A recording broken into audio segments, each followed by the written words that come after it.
Hello, stream. How are we doing today? What's up, bitches? Hi, stream. I hate Nez and I'm gonna murder him. How's everyone doing? Hi, stream. I don't really hate anyone right now. I'll fucking do it. I'll fucking do it. Fucking shake myself right here, right now. What you don't know is that I'm not playing Elodie at all. I'm playing Sabbather, and it's all just a clever ruse, and she's about to stab you. Oh shit! Wouldn't be the first time or the last time. Oh my god, hi Benji. Yeah, Benji's here. Ray knows these people. You're gonna see Benji some doesn't of my know me, Survivor but I know people. Benji. sorry to be creepy, Benji. Oh, hello, Benji. How are you? Benji was my fucking nemesis going into the end of Survivor, but we're besties now. Wow. Ray was biggest fan behind Papa Bard, so. Yeah, I was in there screaming Ty's name in the chat. And I'm assuming that that is LJ, the other name that came in there.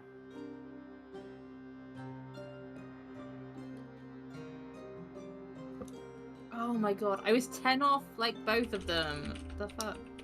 Oh, Both fuck, I of my forgot. rolls. I was 10, like, oh my god, I was so close on both of them. What is this nonsense? We're just waiting on you one wanna player roll? and then Rolly, we'll rolly. get started. Yeah. Alright, roll. 1 key. 420. I think that's how it works, right? Did I do it? Yep. You did it. Oh, And then there's 69 as well. come on.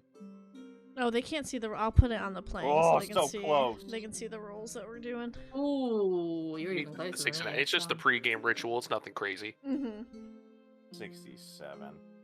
We all getting pretty high roll. Oh no, Carrot. No, Carrot, you're not allowed to roll high. No, that's not allowed.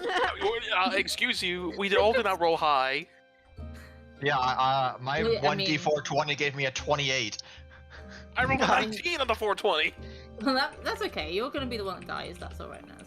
Yeah, That's yeah, fine. yeah, yeah, yeah.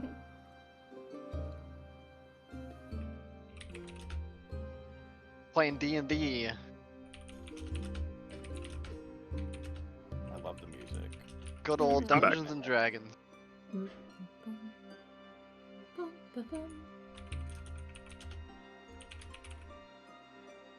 Alright. Good old No dandy. moderator mode. I do not want shield mode. No Oh my god, thanks. can you imagine you just shut everything down? Shut it down! Hi, Castle. I'm back. Hey. back. He's back. Bet.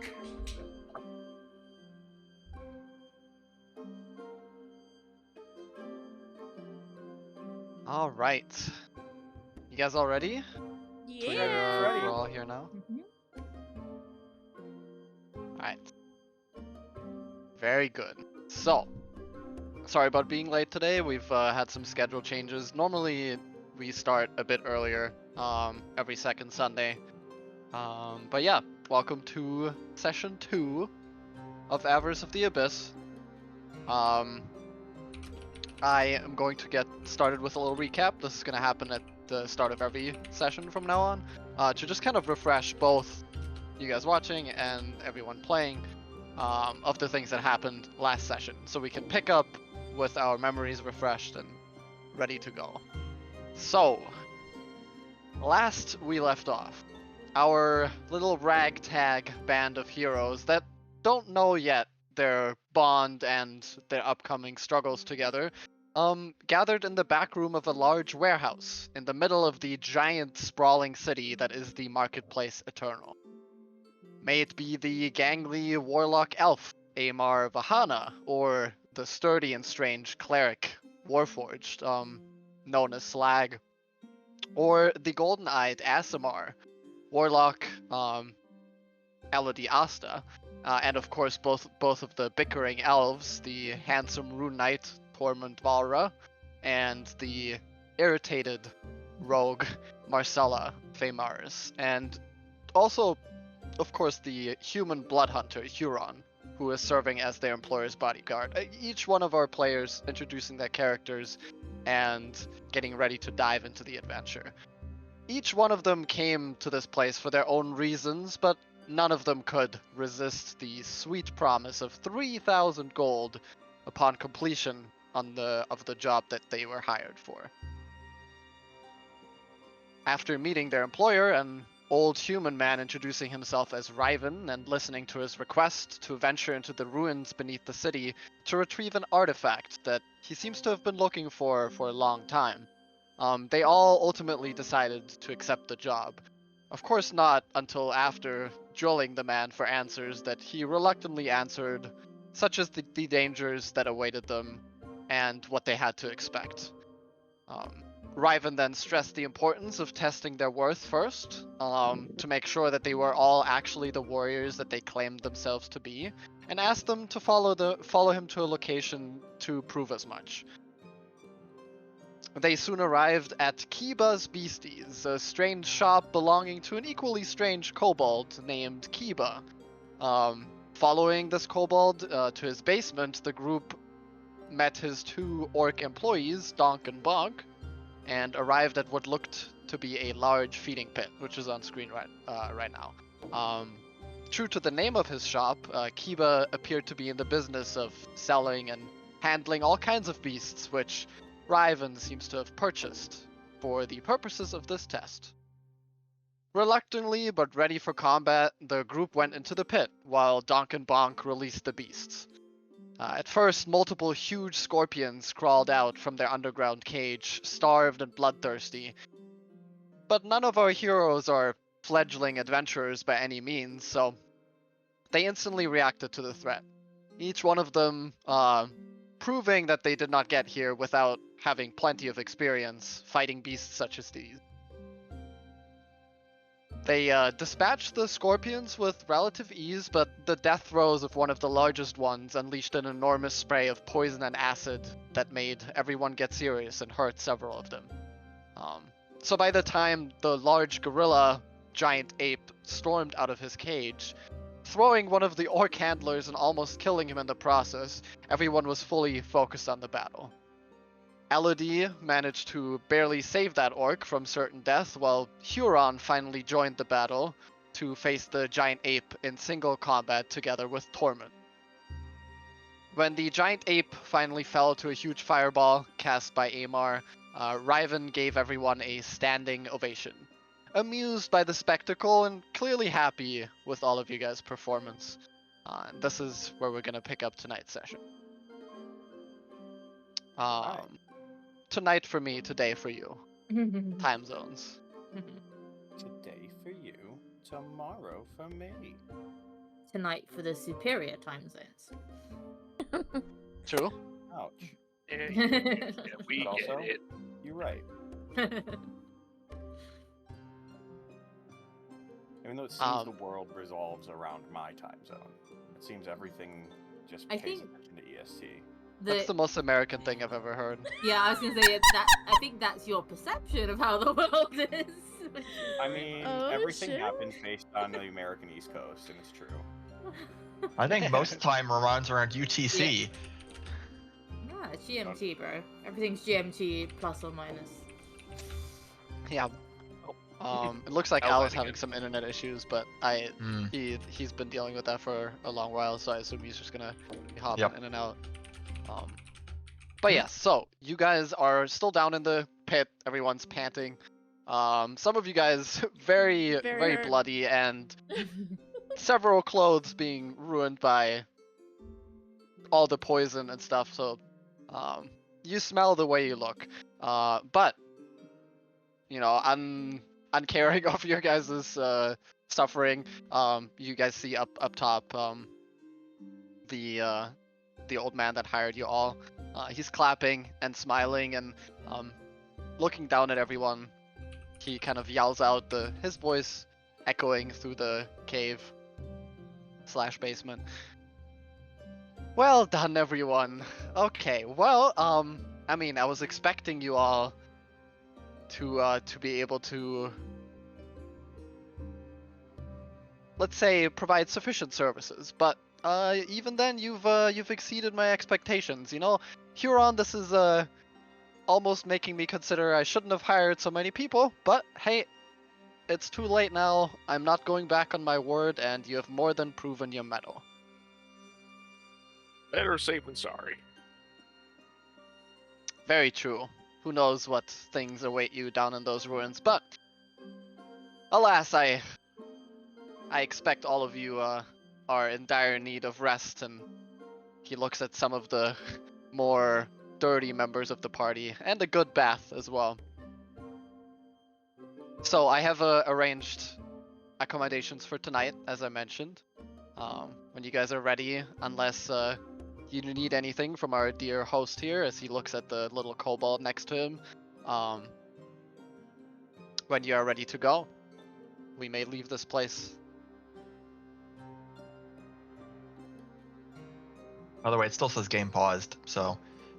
Oh, it's just yeah. Okay. It doesn't make a difference. There you go. I am going to walk up to Elodie and give her a pat on the back and just be like, your heart is in a good place. Oh, thank you. How injured does Slag look? How injured do you look? Yes and no, because we did some off-stream futtery, so my Yes, health is right you- now. Yes, you're right. Because yeah. But he's fine. He's one of Yeah. the least hurt people. Okay, well, you know what? That's fine. You can still have a healing light. Because... Oh. Very nice. Or healing. There you go. And you see the orc next to you. He's panting. A little bit of a. Before that, when you first met the orcs, they were both kind of like just relaxing. One of them was literally asleep. This guy now, his eyes are wide open. He's barely survived that near-death experience, and he's sat down on the sand, close to you, Elodie. Looks up at you and says, "Dog, say thank you too. You saved my life." In Orcish, of course. So. Yeah. I will kneel down to him. Does he still look hurt? Yes. Okay, cool. I will use my healing hands on him. Okay.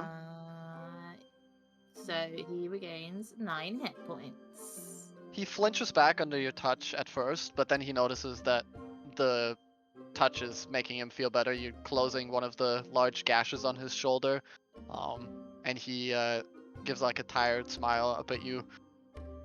"Thank you again. Dog has no money to pay though."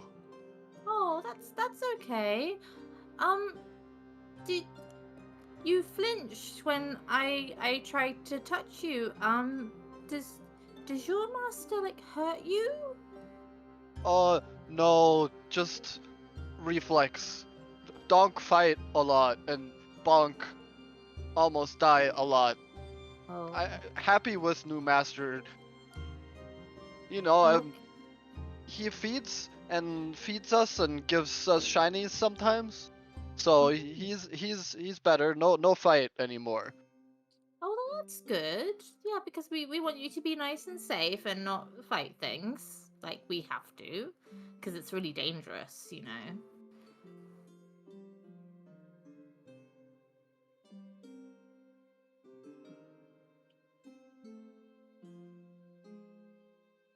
And I'll Just, kind of give him like a pat, a pat on the. Yep. And you I hear. have since climbed up here, by the way. I'm up next to my grumpy friend because I know she's injured. Of course, yeah. How are you feeling, Marcella? You're pretty rough. You're looking pretty rough, right? Yeah, I'm looking. I'm pretty rough. Yeah. I'm not feeling too good right this second. Sorry, Ty. What did you say? Oh, I was just saying I was going to climb up next to where you were just to kind of check on you. So I'll bend over to like examine her wounds to see if there's anything I can do to help. Um, And I s- understand so office, technically, when we ended the session, I was under the pillar. So technically, you Yep, wouldn't have to next climb to the up. pillar. I don't know why I Oh, okay. came up here, but but I No, am. no. We are. It's just It's 'cause you're you're just underneath, below. but it's Yeah, just- you're just yeah. below behind the pillar. Yeah. All right. Well, yeah, wherever she is, I'm just standing next to her. If you are extending your hand, she would let you help her up. But Yep. further, she'd probably just be like, "What are you like? Stop touching me! Like, get like, no." Fantastic. And I will back off because boundaries. And you hear Kiba yelling from above. Okay, Bonk or whatever your name is. Just when you're done being lazy, just come up here. We need to close the cages and everything. And next shipment's arriving tomorrow. I'm not paying you for nothing. Sir, I think you'll find that this is Donk, first of all. And secondly, he almost died. On your watch. In your place of business. Well, I just think that maybe he deserves some workplace compensation. Clearly, this is a health and safety nightmare.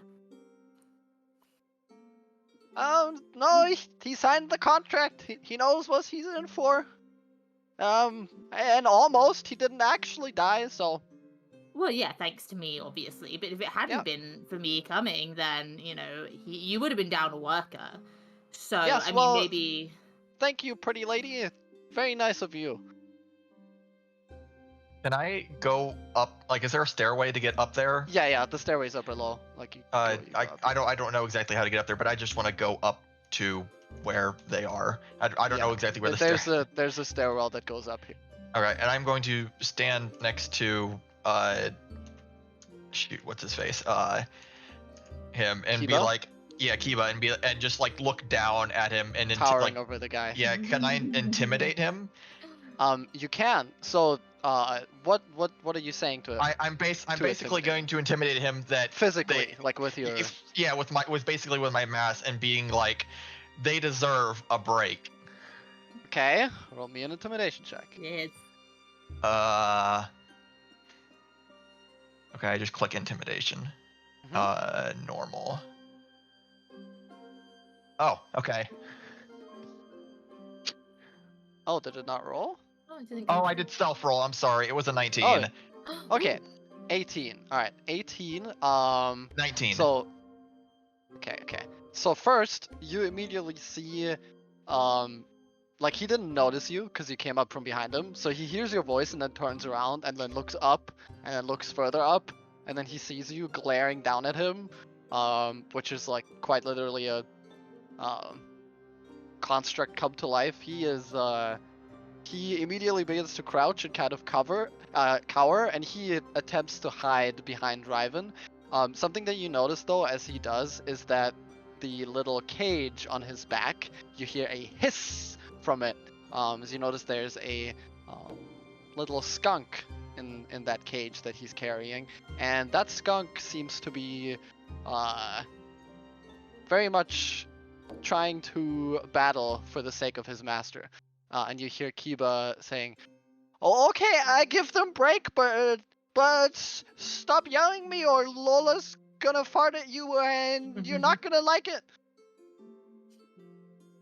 I don't have a sense of smell. I don't think it'll affect me too badly. Well, everyone around you has Yeah, one. maybe don't. Maybe don't, Slag. Maybe don't. Yeah, please, no, I don't want to. No, we can smell still, so. Appreciate the sentiment. Maybe I- don't do that. Kiba can't fight you, but that's what I got Lola for. It's if I go down, I'm taking you down with me. And I magically enhanced her, and that's not gonna go away for weeks. Trust me, you don't want to do it. He keeps like Come trying on, to hide. Slag. Come on. Weeks, you say? Weeks? Oh, this could be an endurance test. Well, we did the thing. What are we doing here? Oh well, I mean, I was just waiting. As soon as everyone's ready, we can leave this place. All right, I'm ready. Ready, Freddy. When Kiba confirmed that he's gonna give them a rest before they have to start cleaning up and stuff, Donk and Bonk like kind of collapse on the wall on the side. One of them because he almost died, and the other one just because he's really tired and lazy. Both of them like almost immediately their eyes start to flutter and they're getting ready for a good nap. They're gonna take their free time while they can get it. Kiba, before we go, I wondered if you might have some food that I could feed Ignatius here. What do you fancy, Ignatius? Like, you know, some like chunks of meat. Like, what do you fancy? I like meat. Give me meat. Okay, do you have any like little chunks of meat? Yeah, we have pellets and like compressed like little sausages that work perfect as treats. They might be a little big for him, so I can offer you some. You might just want to, you know, cut them apart a little bit if it, you know, for snacks. I like, or do you want like a full meal for the little guy? I think the sausages will be fine. I don't want you getting fat, Ignatius. Otherwise, you won't be able to fly around at all. So. Okay, business! And you see his previous meager attitude immediately switch as his eyes glimmer at the promise of gold, and he begins to run up to the top of his store where he has all of his stuff and all kinds of pellets and sausages and meats. Yeah. Alright. So you guys follow him upstairs, and quickly he goes behind the counter, rummages around, and then hands you like a big glass jar of little tiny sausages. He opens the top, and he like has like a little metal kind of shovel thing that he pulls into one of the back boxes, which it smells pretty gross, but the actual like pellets that he puts in the middle like kind of mix with the sausages, so you have a mix of longer sausages and tiny meat pellets. Nice. Okay, that'll be 10 gold. Well, I mean, I did just save one of your workers from destruction, and if I hadn't, you would have to hire someone else. So I feel like maybe I offer premium foods. This is a super fair price. You're not gonna get anywhere. Yeah, okay, but I still feel like maybe, you know, you could just do me a solid, because, you know, I did help you whisper out. really quick. Let me whisper quick to Elodie. Distract him. I can get these for you, because I have incredible sleight of hand. Okay, as he says that. Well, actually, is there like shelves or something like around? Yeah, there's plenty. There's like, you know, everything from small cages to toys for pets and stuff like that. Great, I will go over to where like there's kind of like a tool shop. Oh, I actually that up there, I was thinking that looked kind of interesting. Could you like get it down for me though? Because I mean, I'm kind of sore from all that fighting. Kiba. Okay. Yeah, he hops on the side of on one of the shelves and pulls down a little box of toys. Is that what you mean? Do you need one of these for the little guy? Yeah. Ignatius, which of these do you like? You know.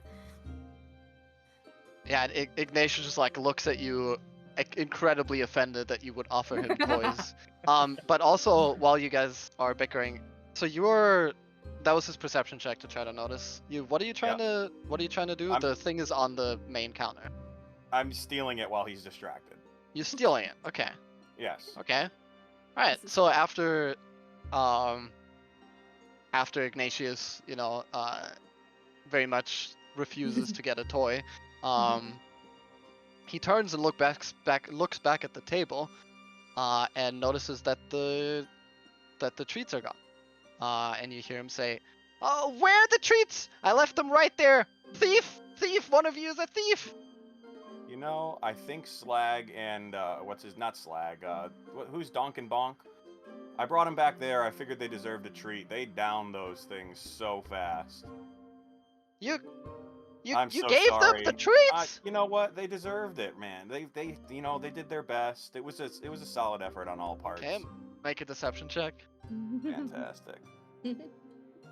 Hold on. I have so many things. I gotta find where my character sheet is. Found it. Wait, how much were they? Sorry, I messaged you, Kara, but I just missed how 10 much. gold. 10 gold. Okay. He said they were 10 gold. Yeah, I'm trying to remember. Well, they might be more now that we tried to steal them. Yeah. Okay. Alright, yeah. Easily you convince him, and especially you guys' strange obsession with these two orcs. He's like, okay, well, I don't know why you did that, but you're gonna have to pay for it. I don't think that's necessary. They work here. Of course it's necessary. They're worth a lot of money. Seems like a swindler to me. Is it possible for you to dock their pay? Marcella, they have That's a eaten good idea. Marcella. No. Sorry, go How ahead. much is the food? Yeah, Marcella's just gonna reach into her little coin Um, purse and pull out the money at this point. Oh, yeah, the food, what was it again? 15 gold! The Yeah, best 5 price you will gold. find anywhere. I think you'll find it's 8 gold, actually, sir. Marcella's just gonna put 10 gold in his hand and just walk away. Okay. Probably limping as because you- she's so hurt, but she's gonna Marcella? walk away. As you give him the 10 gold, well, he was already, he was committed to now dock it from their pay. You didn't even need to roll a persuasion for that if you hadn't given them the gold. So he was ready to do it. But as you hand him the 10 gold, roll me a perception check. Do-do-do. Perception. Yep.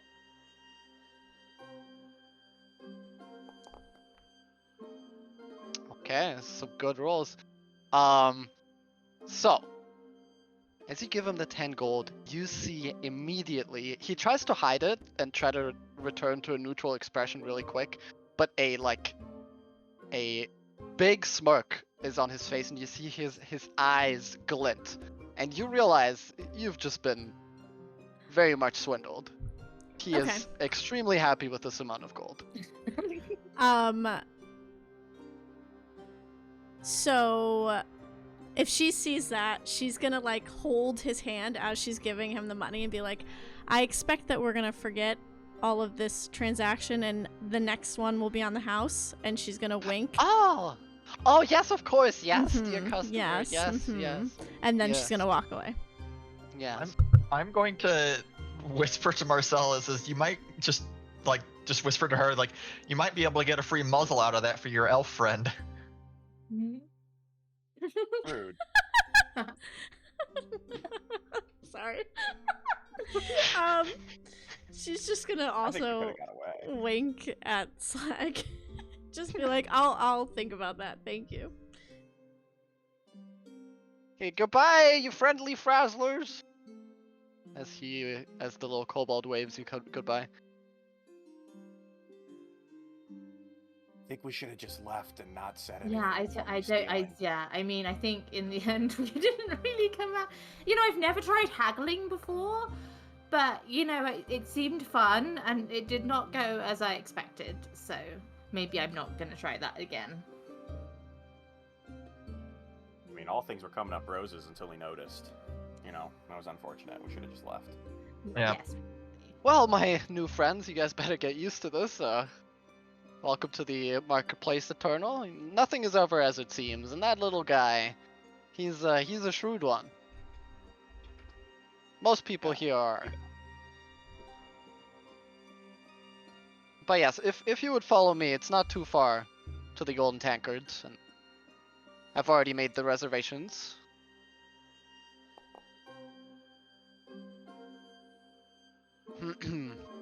As You guys we're notice- all Yep. As we're all walking, I was gonna wait 2 seconds just to be the last one leaving. Mhm. And as we're walking, I'm going to just quickly, since no one's looking back towards me, activate my sense. Okay. On who? What in am I particular? seeing? On the group? Yes. Okay. Make me a survival check. Dirty 20. 20? Okay. Those points to my health again.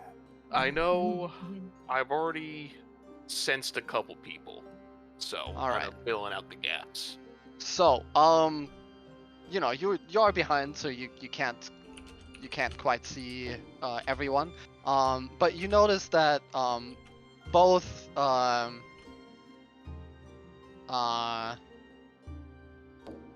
both of the elves right in front of you as they're bickering, they both have, you know, the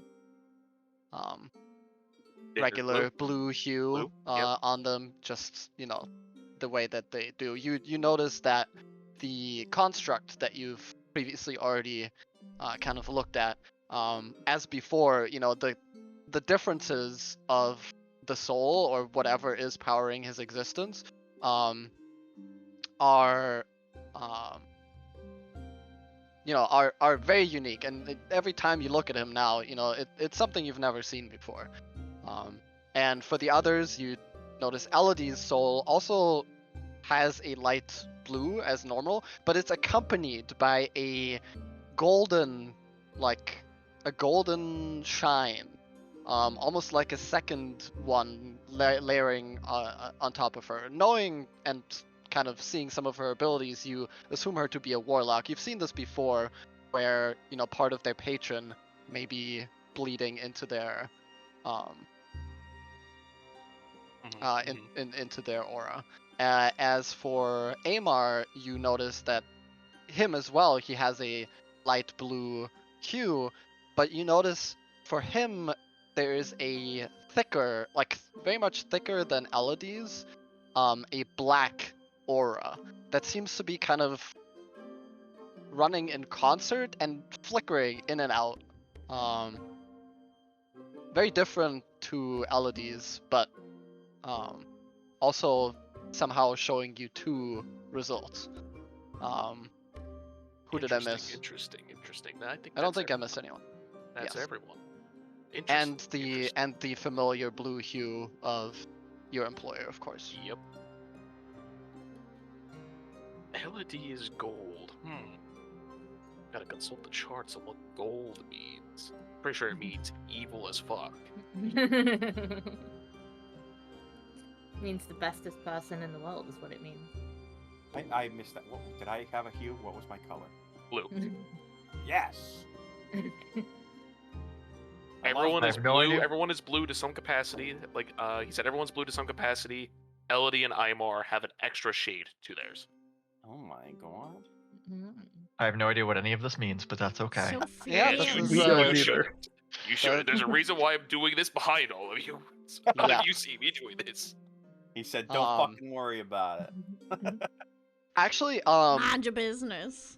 Marcella and Tormound, you guys are like right in front of him. Both of you guys make me a perception check just to see if you Oh, babe, notice what let's Huron's fucking doing. go. Hold on, I gotta open that up. Where are you, perception? Hello. I'm about to notice. I want you to know that. Oh, God, Okay. Why? I'm ready for you to notice. Oh, you don't. Let go.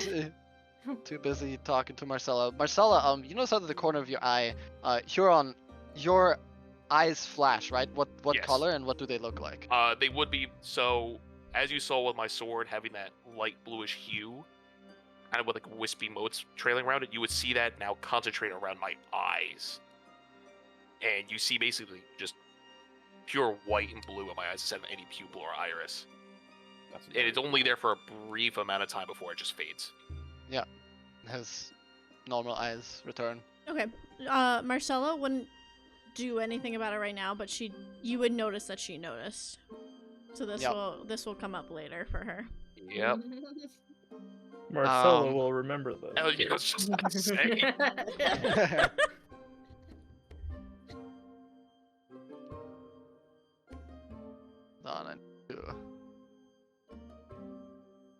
make it appropriate here. New text. Yeah, does it? Okay. New text. What? This is. I'm So trying excited. to. There we go.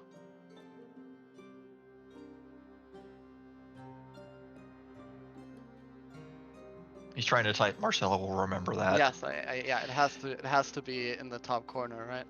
Yep. Excuse you, I've already made a meme of that. No. Excuse you. Oh, I'm It zooming took me far too in, long aren't to I? make the Yep, meme. there it is. Yeah. I Anyways, was like, where is he typing? Typing? What is typing? What is that? So Alright, you I'll guys, make a note that because I was so non-perceptive, I'm just staring at Marcella, just like the movies. Oh, she's so pretty. That's it. Alright, you guys follow Riven through the city. It is now getting dark. You notice the sun that's been in the sky is now disappearing. It's still not quite sure to you what exactly this realm is or how it functions, but all of you guys are used to things like this, so it doesn't really particularly strike you as strange. And as it gets dark later, you guys would all notice two moons in the sky. One bigger white one and a smaller green one. They're both they're both, you know, gonna be up in the sky later. I'm just mentioning it now so you guys have an idea of the the sky, what's going on. No stars though, just two moons, enough to kind of turn the night in the Eternal Bazaar into a white and green shade of night. But the sun is still in the process of going down right this moment. You guys follow him for about like an hour almost. Going through the city is already, like, you're noticing, trying to get places takes significant time, especially if you're mostly traveling through like side alleys and between shops and not following any of the main roads. But eventually you guys all arrive close to one of the main roads. There's a huge building. It is multiple stories high. You see lights coming out of several windows and a big kind of like you can see from the bottom, you see a big balcony on the top and what appears to be like a sky roof where people can actually sit on and do things. But the bottom part is very rustic, but heavily polished compared to some of the buildings nearby. There's almost no dirt on it. It's clearly been taken care of, even cleaned recently. The facade. It's mostly wood, but it seems to be like really high quality, like mahogany type wood. And the front entrance is huge with like tiny little animals carved into the door frames.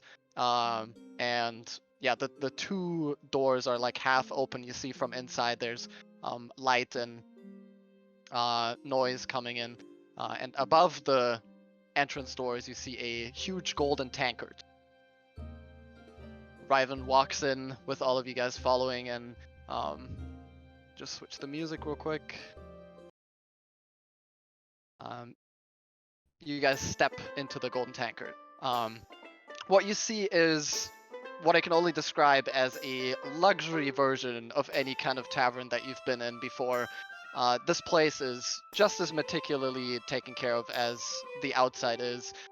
It is a huge open space on the bottom floor. You see in the far back there seems to be a buffet, like walkway that you can walk through and grab food. There's multiple big tables. You notice some of the people in here, or all of the people in here are very well dressed. There's a general merriment among customers, but you can tell like this is not your normal clientele.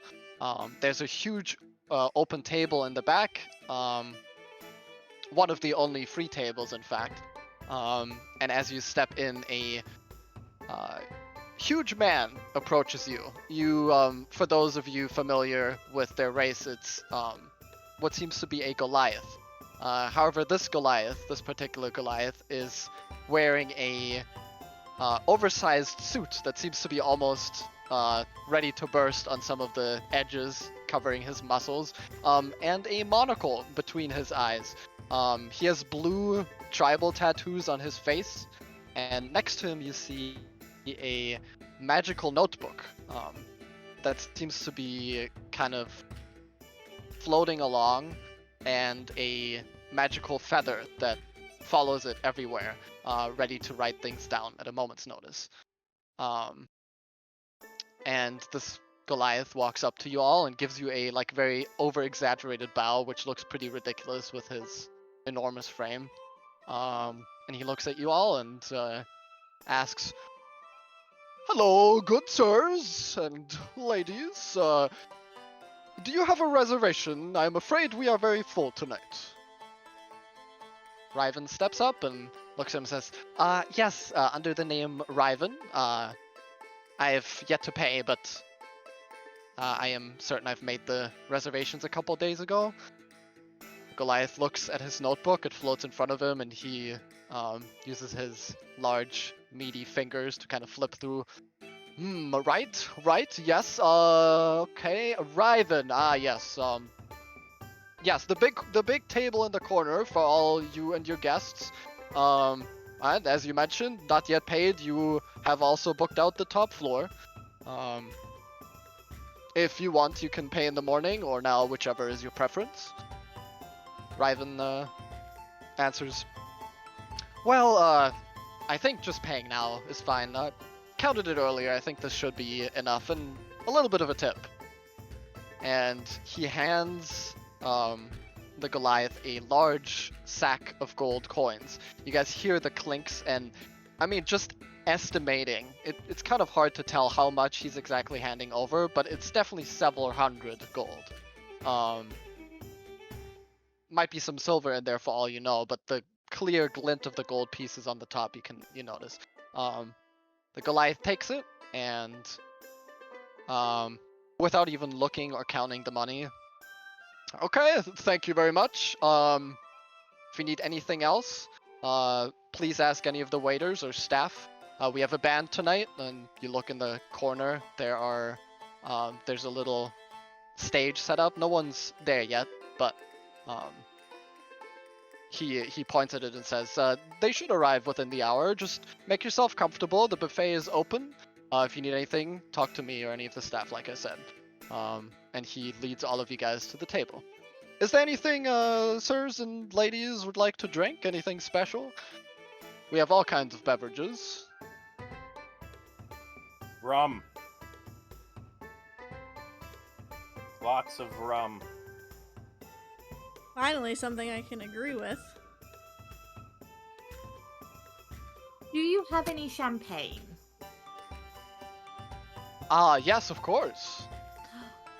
Oh, this is so much better than the last place I stayed. Oh.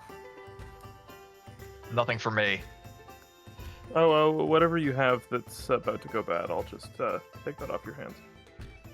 Well, I can assure you we have nothing here that would be about to get bad, but I'm sure I can get you something simple. Yeah, thank you. Just remember, food, breakfast, lunch, and dinner is included. If you want, eat as much as your heart desires. It is all part of the price. Once you're ready to retire, like I said, your friend here is covered for all of your rooms. They are all fitted with private baths, and the entire top floor is yours, including the lobby. Well, if it's included, get us some berry wine too. Sure. Berry wine, rum, something simple. Perfect. I will be back with drinks if you need more, just ask. And he steps away to get you guys beverages. So I'm excited about all this. So I go over to wherever this table is that we're supposed to sit at. Yep. And you guys all sit down in the very comfortable wooden chairs. They're slightly padded on the bottom and on the back. And you guys see Riven step up, but you notice there's one chair open, but instead of sitting down, he just approached the side of the table. Well, again, good job, and now enjoy the fruits of your labor. Just, I have some things to take care of, both this evening and tonight, so I will not be joining you, but I hope you enjoy the establishment. I shall rejoin you next morning, down here in the main room. Is there any questions before I depart? Otherwise, I should leave now. Out of character, I have Karen. no- I have quarters Yeah. with Boss Man, right? You have what? I have quarters with Boss Nope. Man. He gave I you don't. his. You have your own room. Ha! I thought I had a place in his office, like normal. Well, you just got here. You guys have only been I'm staying in thinking I'm taverns. thinking we're in a different town. Sure. I'm being stupid. Ignore me. No, yeah, you like previously when you were staying in one place for a longer period of time. Yeah, you would. Yeah. I'm thinking we're back at home base. Yep. And not here. But he's been paying for private rooms for you in the taverns the last yeah. 2 days that you guys have been here. Sorry, don't mind the smacking noise you might have heard. There's a spider that landed on my computer. Nope. It had to go. Punch your monitor out. It'll kill it. It had to go. Alright, it's gone. Problem solved. Alright, well, I will see you all in the morning, unless there's anything else you need from me. Just Nothing here. please do not leave until we reconvene. And yeah, get ready for tomorrow. What's happening So, tomorrow? I remember hearing about a buffet, so I know I would head that way to start eating. And yeah, as you step up, he looks at you for a second, Aimar, and says, well, hopefully if all things go right, tomorrow you guys will have some time to get the supplies that you need, and then, well, do the job that I'm paying you for. Ah, wonderful. Very good. Have a good night, everyone. And he steps away from the table and soon after leaves the tavern, leaving all of you guys alone. Food!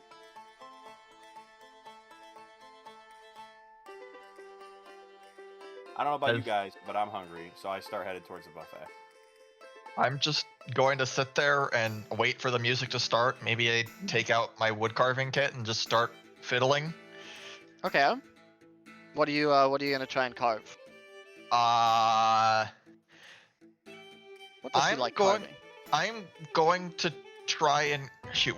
Elodie? What's your person's name? Your little imp. Iggy. Yeah, I'm gonna attempt to carve a little Iggy. Aww. Adorable. Okay. So make me either a survival or a sleight of hand check.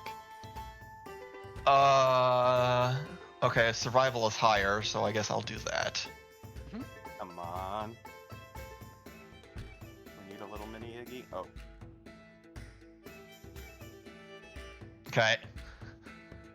All right. I'll let you know the results in a bit once you're done carving. Okay. But yeah, is anyone else following Tormound to the buffet? Oh, absolutely. Yeah, Once I let's go. heard that it was like covered as part of the rooms, I'm like, oh, good. Yeah, Yeah. I'll just get a plate.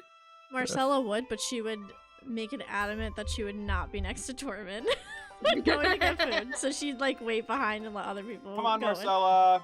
Come on. You gotta eat. go like- You gotta rest. You go like the other way around the buffet, Yeah, so yep. you're not standing next Yep. to the same things. I go to hand Marcella a plate. Marcella, here you go. She's gonna let the next person in line, like she's literally gonna step out of line and push the next person behind her forward so that they take the plate. Right. I think you're making it worse, Tormund. I think you need to stop. To be honest. No, I don't think women like it when you presume what they want to eat, to be honest. Just trying to be nice. I know, but like that's not how you win over a lady, I'm afraid. Alright, I'll just keep moving. Yeah.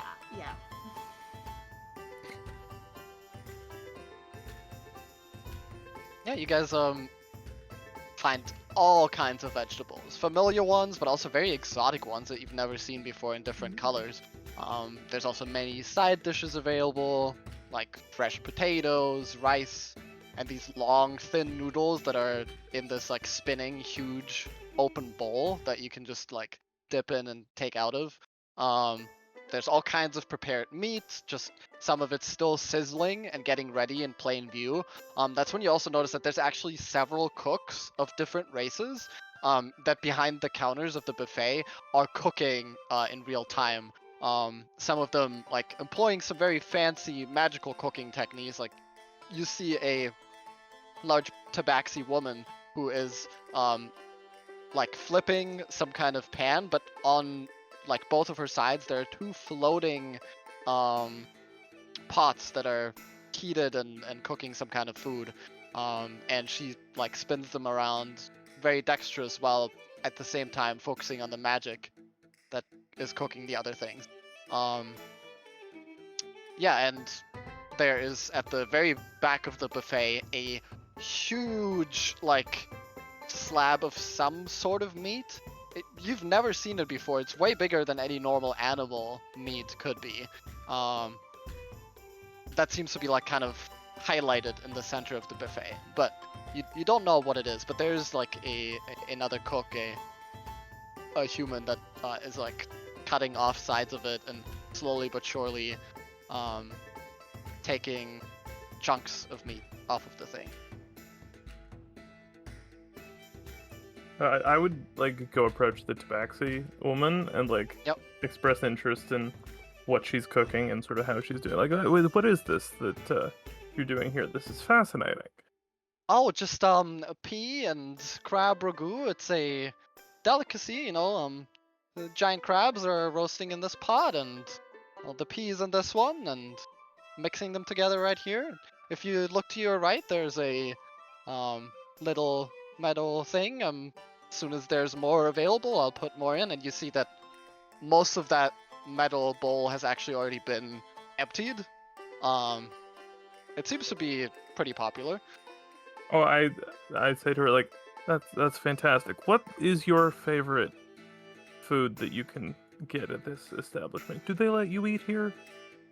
Oh, well, sometimes. I mean, I even the scraps here are amazing. I certainly don't complain. I mean, if I had to recommend something, I'd try the dire boar. I mean, I've never seen that here, and I've been working here for quite a while, so dire boar. I don't know where they got it from, but and that's that big hunk of meat in the middle. Yeah. People said it slaughtered an entire village somewhere, but when they finally took it and when they finally took it down and captured it, they shipped it here. Huh. So I don't know how expensive Wonderful. that thing was, but I'm sure it's gonna taste great. I'll try to get you a piece. Oh, And that then sounds good. I turn and like go over to the Be dire sneaky boar. about it so I don't get in trouble with the head cook. No worries. And then I go to the dire boar and I get whatever is an appropriate amount of it on my plate. Okay. And then I will like go and eat. Like I'll get some other food and then I'll go back around to her and then see if the crab ragu is available. Yep. And then at that point I would do like a sleight of hand to try to get some Alright. to her. Hey, because you gotta reach over the counter, so Yeah, for sure. roll one. I'm trying to be not overly suspicious. It's not outstanding. Okay. Doesn't matter. All right. Yeah, she snags it out of your hand very quickly and stealthily puts it in her mouth. You hear, oh, okay. Well, I knew it was gonna be good. Thanks there, mister. What's your name? Aimar. This Oh, place is not really my speed. I'm more of with your strata. You could say like Where do you like to, like, go and drink and spend time? Oh, it's very nice of you, sweetie. I'm married, but I Oh, appreciate no. your attentions. I don't mean you personally. I mean kitchen staff. I find they tend to have better parties. Ah, well, I will say, between the two of us, I don't know which young master is paying for your dinner, but you don't look like, and she like looks you up and down, and your pretty ragged clothes. Oh yeah, I stick out. I wouldn't come here too often. It's nice. The music's really nice. You're gonna enjoy the band, and but like a party, you want to go somewhere a little bit more rough. You know, there's some good taverns. As for where, it really depends on where you are. You know, there's tavern everywhere in this great city. But Very good. you know, like near here, maybe the Red Rhino. It's a bit seedier, but they have a good time. Excellent. LOL. Thank you very much. Right. Yeah. Then I like go back to sit with the group and can eat my roast beast. I'm gonna grab some of that diabore stuff and like cut it up into little chunks for Iggy when he comes back. Okay. Gorman is in the middle of absolutely stuffing his face and halfway to drunk at this point. Yes, yeah, your drinks have all arrived. Huron is just chilling. Having a drink, having some food, just chilling. And yeah, when you look at Slag next to you, Elodie, you notice that he's finally finished his carving. But with your 10 random, that that carving looks questionable at best. The wings are really nice, but the face is more of a like.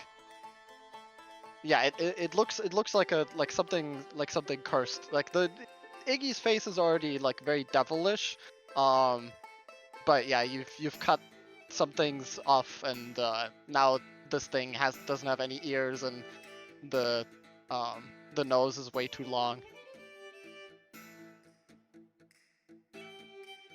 Well, that's a very admirable effort. And I'm sure Ignatius will love it. I look at Elodie and be like, this isn't for him.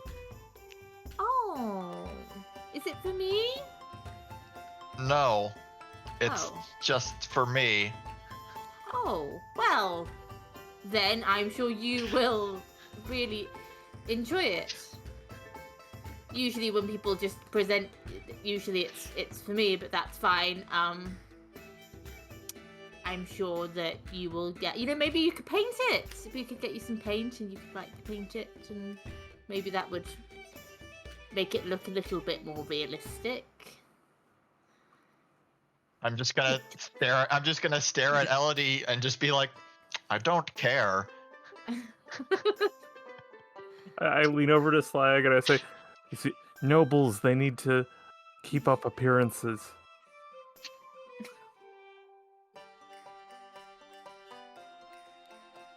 I'm just gonna look at him and like with a questioning look because I don't understand nobles.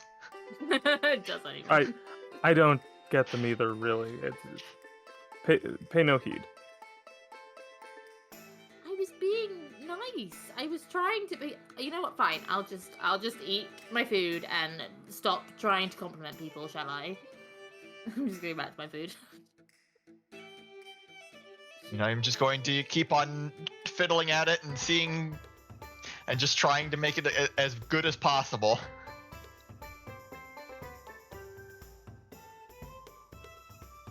Okay. I mean, if you want to keep working on it with that roll, like the roll is already for the whole thing. Yeah. Let me check your ability. Let's see. Just making sure I have the wording right.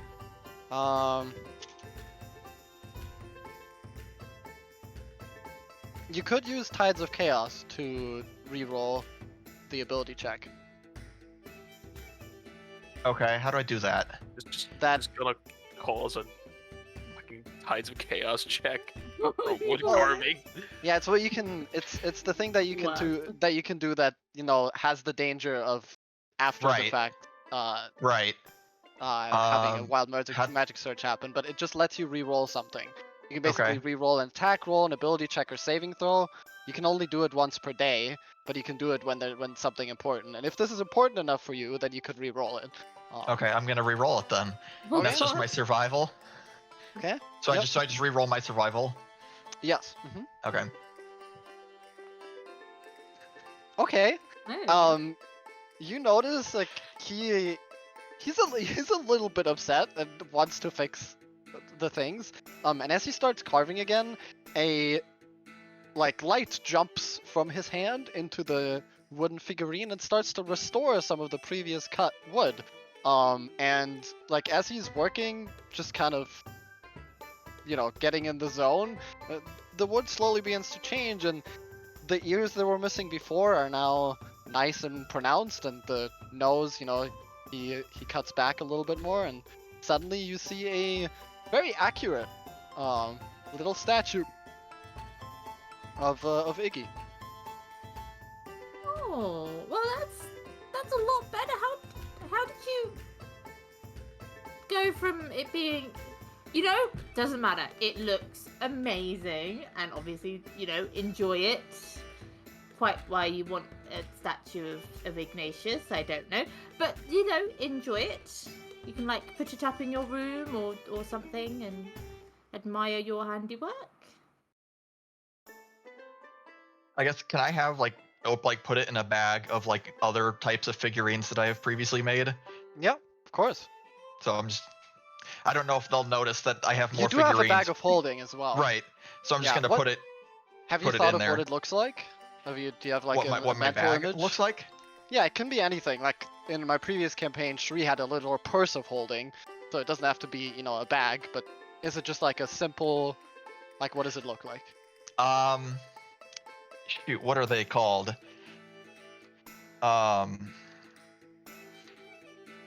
Shoot, what's the thing that people make fun of for having on their waists? Fanny pack. Fanny Fanny pack. Oh pack, my yes, God. it looks like a fanny pack. Yes. But it's on my side. That's where it's supposed to be. Okay, I'm going in your inventory and changing bag of holding to fanny Amazing. pack of Pack holding. Fanny pack of Love holding. it. That's funny. Yeah, LJ's actually offended. He loves fanny packs. Well, I didn't say they were awful. I actually fanny packs are great. Yeah. You do receive mockery for having them. Yeah, it's not a big fanny pack, but the carving, the wooden carving, just disappears into it.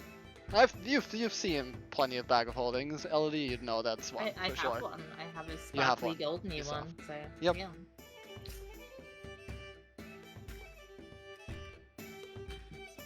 Do I need to make any more rolls for using Tides of Chaos? No, the Tides of Chaos feature in particular means that I can just randomly decide when I feel like Okay. it to make you roll a d100. Okay. So it's dangerous, but. Just don't piss off the DM and Guy's you'll gonna be roll. fine. Guy's gonna roll a nat 20 in an important moment. And Carrot's gonna be like, no. Actually, no. I refuse. Yeah, the evening's in full force now. You guys are all eating and drinking away, enjoying the amazing food, the great drinks, and at this point, the band has started playing. You guys notice on the other side of the room, there are 3 people up on stage. A Asimar with green eyes as the lead singer. She seems to be, mostly singing uptune and upbeat tunes. On the side while she's singing, she carries a big lute, kind of like a fancy bard lute with very nice kind of engravings on the side, like silver engravings. And in the back, someone has set up some drums. There seems to be a female dwarf behind those drums, and slowly but surely getting into the rhythm. And accompanying the two women, there are two men, two humans who are playing string instruments of some kind, like think mixture of guitar and lute. And yeah, they're like, now that they've started, the atmosphere in the tavern is going up, and it's like some people are clapping along to the music. Is anyone dancing? Tormund is 100% dancing. Yeah. Well, no one but Tormund. The other guests I'm good. eating still and chilling. Checks out. Yeah. I am 100% not. I am also not. I am just going to relax with the music. And one more thing that you guys would have noticed at this point is also near the stage, like a little bit off to the side in one of the more quiet and darker corners, there seem to be some people gambling and playing cards. If only Blaze were here. I wouldn't be gambling, but I will definitely. Can I try to see what game they're playing? If it's anything I would recognize. Sure. You walk up, you haven't seen this particular game before, but they're playing pretty simple cards. There seem to be 3 decks in the middle. But yeah, from a glance, just like standing a little bit away, you don't recognize the game. Nothing I'd just recognize. that it's a card game. Some local No. shit. It's a local thing, yeah. But there's empty chairs around. You could ask to join if you want. Nah, I can't be spending money like I used to. Nope, not doing it. Fair.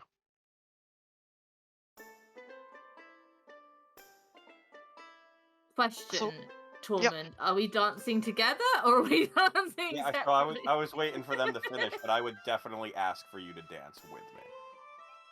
Elodie's gonna like kind of look you up and down a bit like, but I mean, do you know how to dance? And I'll just grab your hands and out onto the dance floor we go. Okay, all right. Okay, all right. what kind of dance are you leading? Yeah, you get to choose. Well, you said it was upbeat, so it would be more. It's nothing like fancy or fun or crazy. It's just like silly dancing. Okay, then Oh, roll me a performance check, and because it's silly, non-formal dancing, Elodie, make me a performance check at disadvantage. Yep. Okay, cool. All right, performance regular. Yes. She gets disadvantage. I get disadvantage because it's not my thing. All right. All right. It's as Oh my silly goodness. As it gets.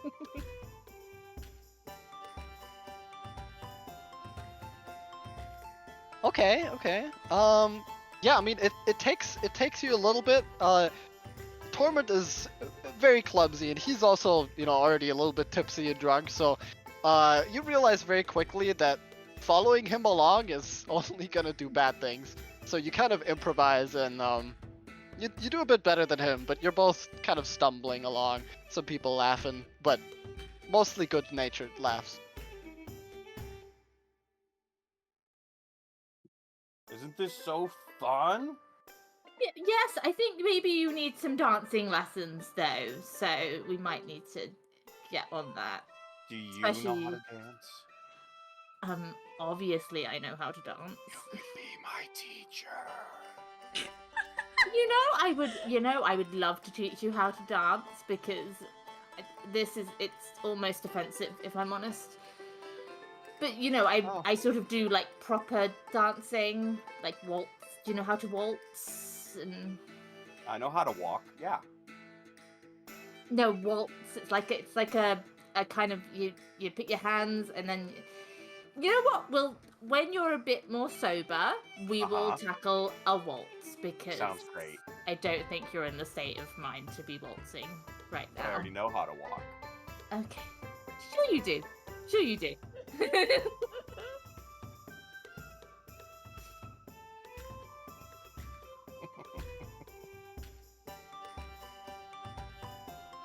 And at the same time, I will glance over at Marcella just to kind of keep tabs and see what she's up to. She is just drinking and looking at Huron right now while this is going on because she's trying to see if he's gonna move. Because if he was looking over at the game, she's trying to determine whether he's going to move or not, and if she needs to get up quickly to talk to him. I mean, I did move to see what game they're playing, but since it's something I don't know, I'm headed back to my chair. Just sitting back This is down. like the second or third time tonight that you've seen her stare at you. Yeah. Yeah, as I sit down, I She's just not look being... again. Yeah, she's not being like... She's not trying to hide the fact that she's trying to make eye contact. You got something you want to say, miss? Yeah, you wanna go grab a drink at the bar real quick?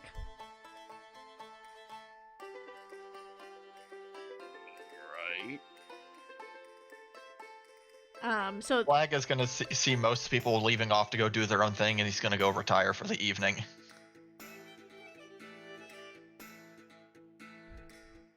Okay.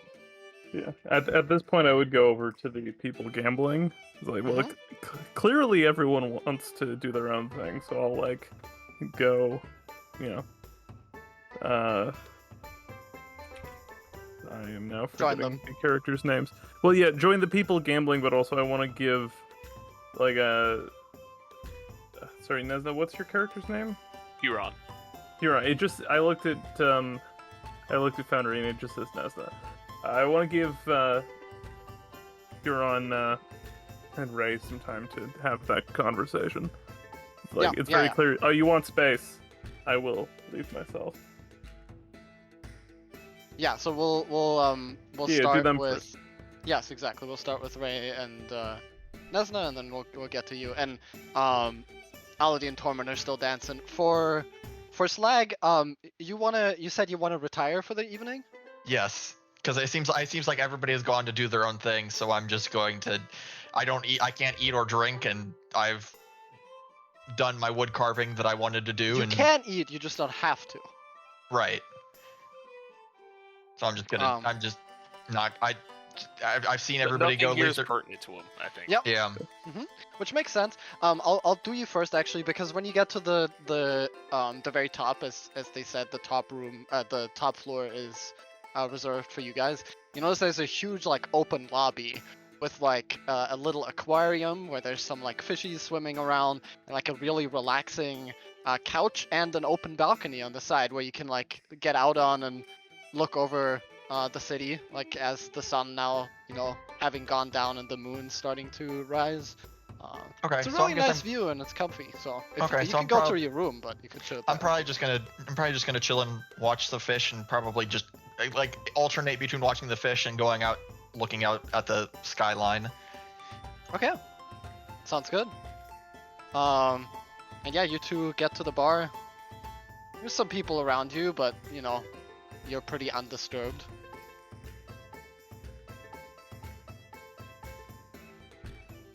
So is there something you want to ask me, or? So I noticed you were doing something earlier. Your eyes changed color. If you have a question, you can just ask, right?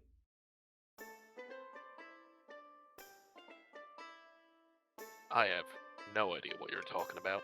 Maybe it was the sun reflecting in my eyes. Who knows? Yeah. Been around the tavern a few times. I know what I saw. Alright then, miss, enlighten me. What do you think is so special about my eyes glistening in the sunlight? Well, I know that sunlight doesn't do that, as I've seen many of men's eyes glisten in the sun on ships that I've been on. So it wasn't the sun. And it was a color. Can you tell me what hue of blue it would be? Like, if I want to get, like, exact with him right now, is it just, like, a light blue or a dark blue? Barely light blue. Okay. At least I can get, like, an actual image of it. I'll just say, she'll say light blue. It was just definitely glowing. Like, it's yeah.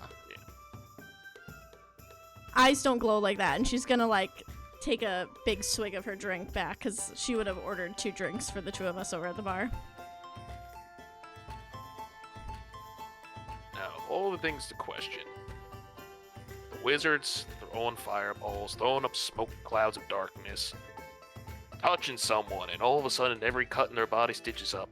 The one thing you're questioning is some dude's eyes glowing a color. Well, it seems like you like to sit back and fight, so I would like to know why you would have glowing eyes but sit back during a fight. May I remind you that I'm the head of security for the man who's hiring you. I'm the one who set up the test for you all to see if you're actually capable of holding yourselves in combat. Because who knows what the hell we're going to be fighting in that ruins.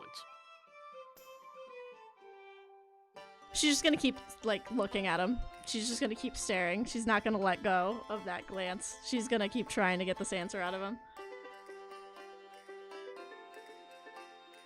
And how can I properly assess the people I'm going to be working with and hiring if I don't sit back and watch them fight?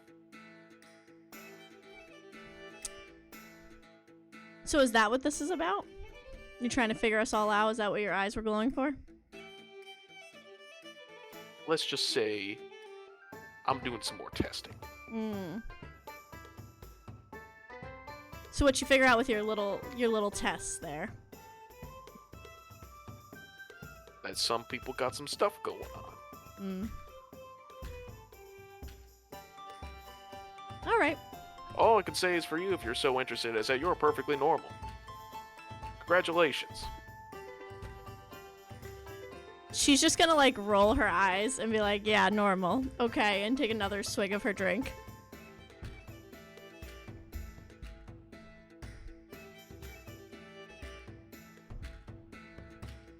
Is there anything else you want to question me about here, or is that all you want to figure out? Why my eyes are the most uninteresting thing in this merry band that we've hired?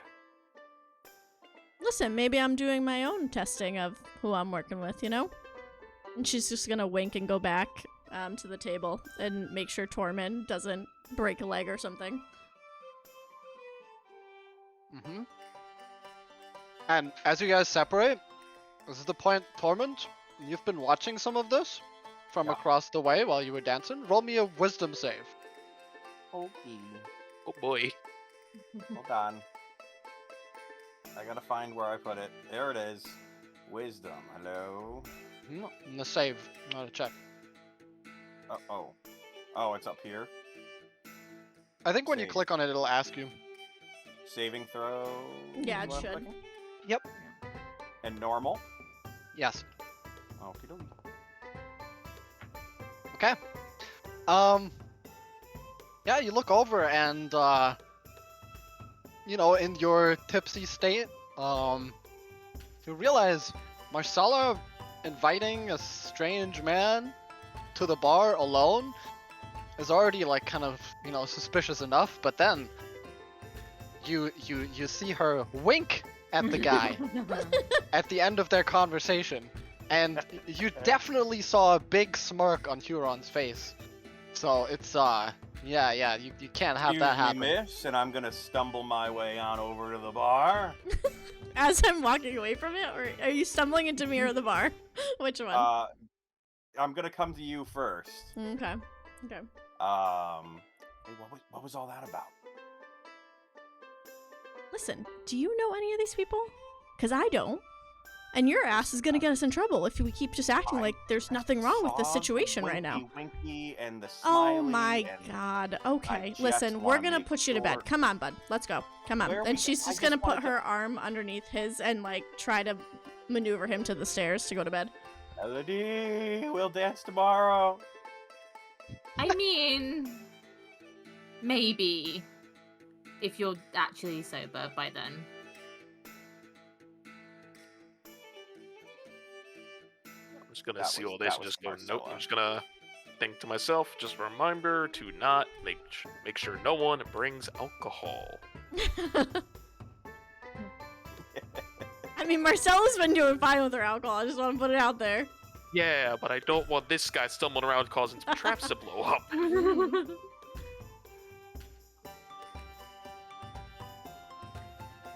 I like that I just got put to bed. Yeah. Yep. Ah, shit. Cut short. So Slag is still out there, right? Looking at the fish and stuff? On the balcony Yeah. or inside, Or either in way, yeah. wherever. In the lobby, either. Yeah, Yeah. I'm still awake, just like alternating between like looking at like just watching the fish, and after I get bored of the fish, I'll just like watching the people and like down that coming in and out. Okay. If he was still looking at the fish, she'd probably go over, but if he was not by this point, she would just go to bed also. I mean, you would definitely run into him because it's a huge open lobby that, Mhm. like, behind that it continues into the rooms, but yeah, you would definitely see him.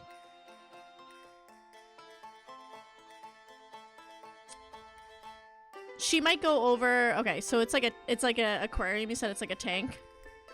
Yeah, there's just a tank on near one of the walls in the lobby. Okay, so she would probably put Tormund to bed, and shut the door, and then go over to like the aquarium and just start watching the fish. Maybe putting her hand in the tank if she can reach it. If she's tall enough, I don't know. She's 5 foot, so I don't know how tall this tank is.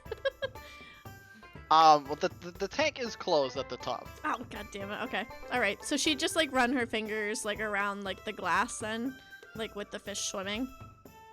Okay. I'm Make gonna- an animal handling check. Oh, Okay. Damn, I should have brought me.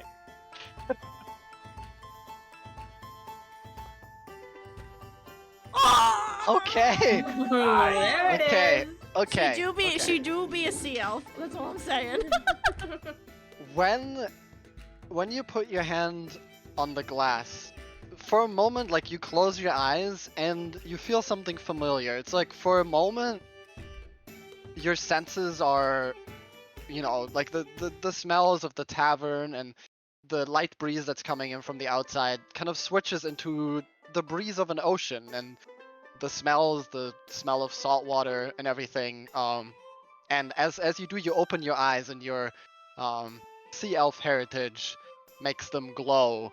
And as they do, just like in the Aquaman scene in the beginning, where all the fish swim up to the side of the glass, kind of looking at you. One of them kind of trying to poke your finger through the glass. And yeah, you realize you're very far from home, and you're in a city, landlocked, you haven't seen much water except for that huge river. But even if you're so far away from home, your gifts have not left. And I walk in and see like all the fish like staring at her, and then just like turn around and go back outside to the balcony. Yeah, you would notice that for sure. She's gonna be in a trance for a minute or two for sure.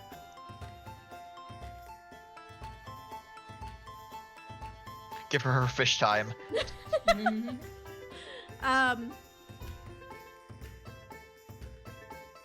Yeah, she would probably just like sit there and see if they like talk to her, because technically she could talk to the fish. But if they weren't like gonna say anything to her, she wouldn't she wouldn't be like talk to me. She'd just be like hi fishies, Yeah, so something that because you've spoken to aquatic creatures before, the smaller the fish, the smaller the brain, and these are very tiny fish. Usually when fish like these communicate, they communicate as a swarm, like as a collective, if they're gonna do something. But yeah, they don't seem to be capable of speech or talk to you. Okay. So she would probably just giggle to herself, knowing that they came to the tank, and she'd probably just put herself to bed then. Yeah. Sounds good.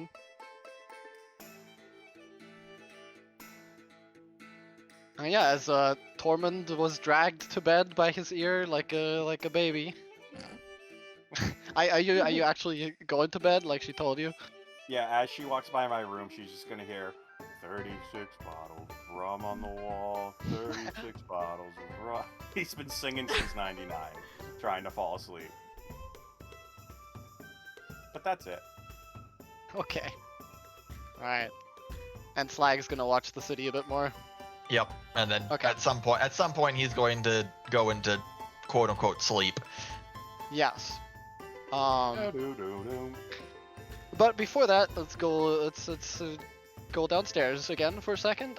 So Elodie, you kind of left without a dance partner. As the music stops as they prepare for a new song. It takes some time, moving around the instruments. Some people go up and tip them as well.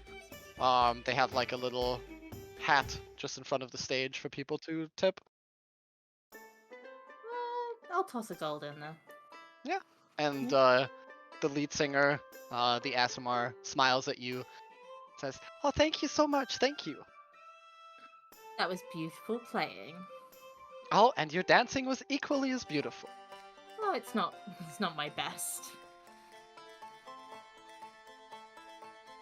Well, I think you did great. Oh, thank you. And then she gets back to flipping through her music sheet to get to the next song.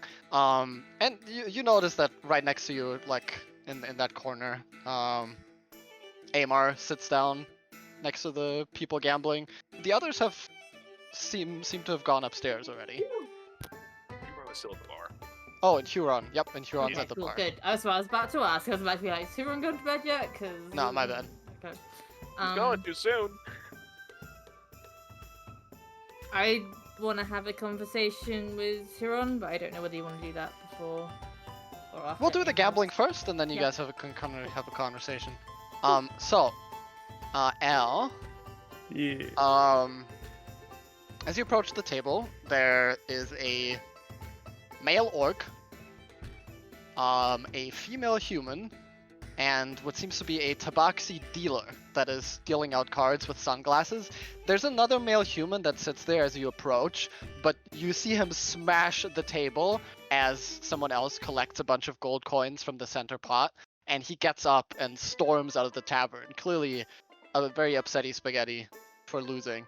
But yeah, the male orc and the female human are still there and ready to play, and you hear the woman talk to you. Oh, well, it turns out we just lost our third player. Would you like to join us? Oh, of course. This looks interesting. How do you play? Oh, a new one. Oh, it's really simple. We're playing the Swords Gambit. Pretty popular around here. You have these 3 decks in the middle, and the tabaxi dealer begins to like spread them apart, puts the cards back together, and puts them in the center. Each one of them are different sized, but she explains, okay, so one of the decks has numbers from 1 to 8, the other one from 1 to 6, and the other one 1 to 4.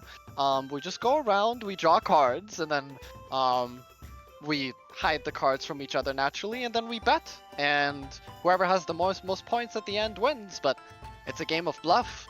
The other one might not have anything, you know. It's really simple. I'm sure you'll learn it in a heartbeat. Oh, of course. Buyouts. I'm sorry. However, though, we whenever we meet up, we tend to play a little bit more high stakes. So I'm afraid the minimum buy-in is 50 gold. If you can't afford that, I'm sorry. I wave my hand and I pull out. Is it 100 gold to a platinum or is it 10? It is 10. Yeah, I pull out the whatever it is 5 and platinum. 5 platinum. And I put it on the table. I say, this should cover it. Oh, yeah, that's perfectly fine. And the dealer takes your 5 platinum and replaces it with 50 gold to make ease of play easier for you.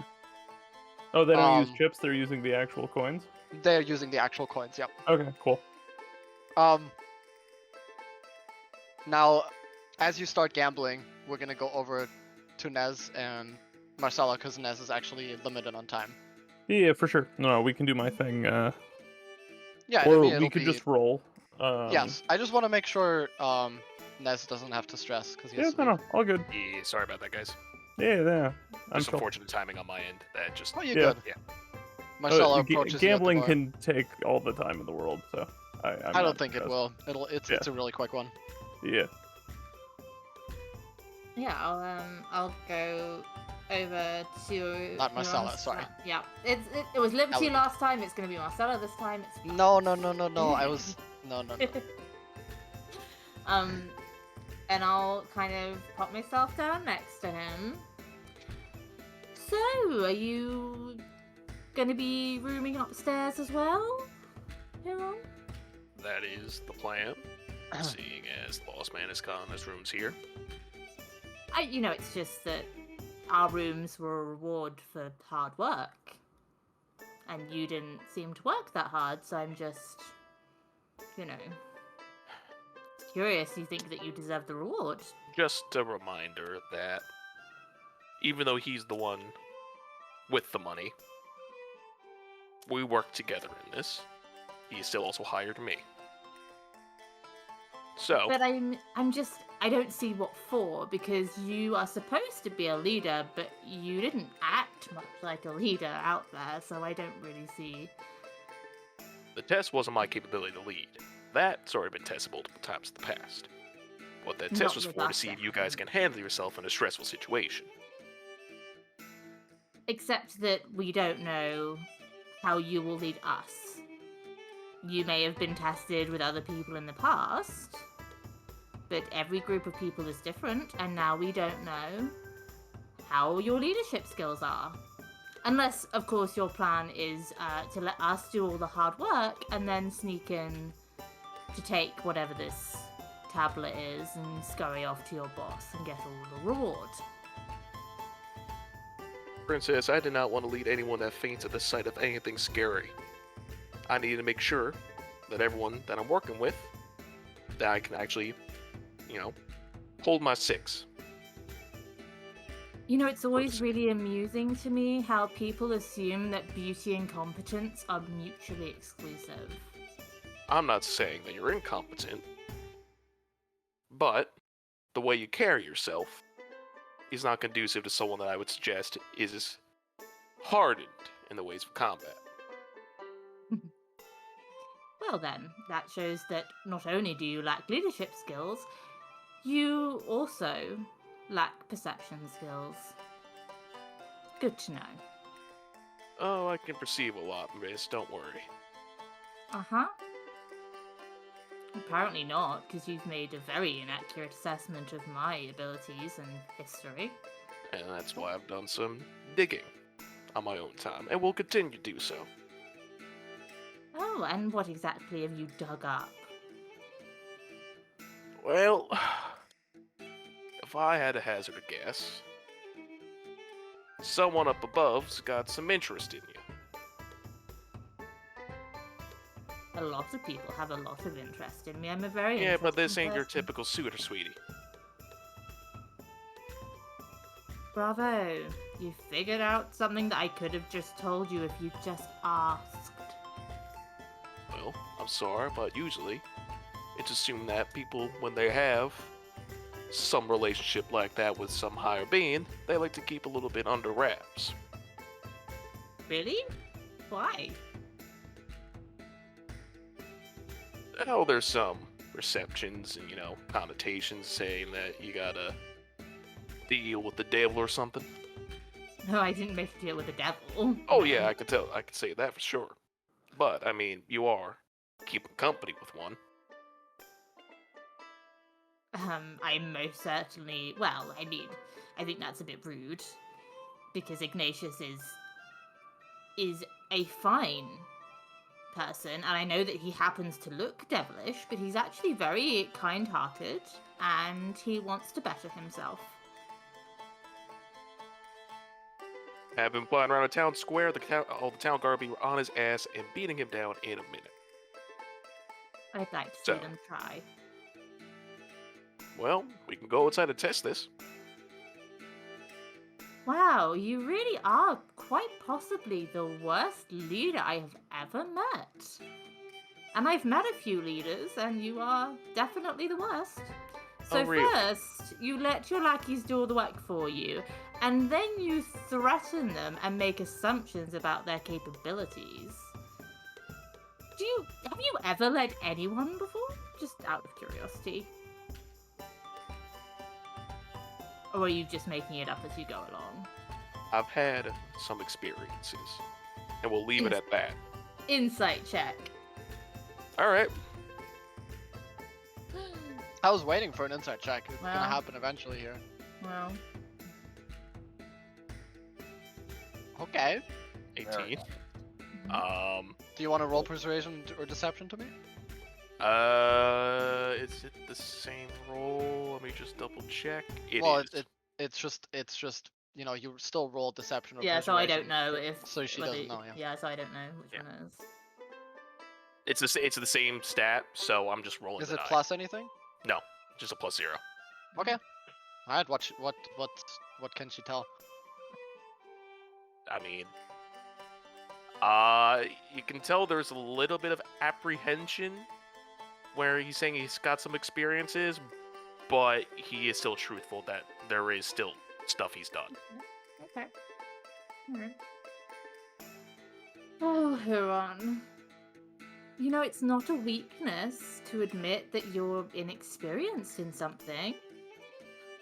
This would go a lot easier if you just owned up to it and then we could help you, you know? I don't need any help besides making sure that the job's getting done right and proper. That's the only help we need. That's why you're hired. We'll see how you feel when we're knee-deep in whatever we're going to find down there and you do in fact realize that you need help. It's funny, you actually remind me a little bit of myself, so trust me when I tell you that you think that you can do this and that you're better than everyone else and that you don't need anyone else's help and you know what you're doing. You don't. And you will realize that one way or another. And May you I might remind want you? to build some bridges. May I remind you that I was the one who told the boss man that we need extra hands. And it's under my suggestion that you are here.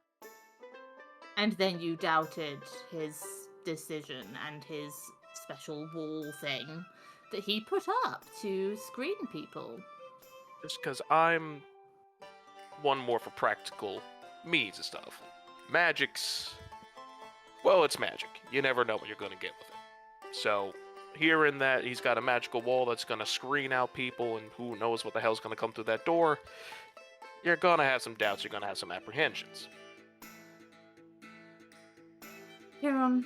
I mean, the first people I saw was two, I guess, siblings that are all over each other, a giant robot, and now you, princess. No, I don't think that. I really hope they're not. Do you think they're actually related? Yikes. Oh no. I really hope they're not. I mean, they might be. They have like the same color hair. Oh, okay. Thank you for that nauseating revelation. Great. Listen, Huron. I am trying to be helpful, so just accept the help. And trust me, this will all go a lot easier if we all just get along with each other and no one shoots anyone in the behind for being rude to someone, you know, or stabs anyone for calling anyone a thief, or, you know, any other sort of things that may or may not have happened in the past. These are some very specific examples. Are Well, you suggesting that these things have happened to you? person. Which I do No, apologize, princess, that these No. things have happened to you. No one has ever shocked me. Ever. I think you're Insight. fine. I ain't saying that shit. Roll deception. Oh, dear.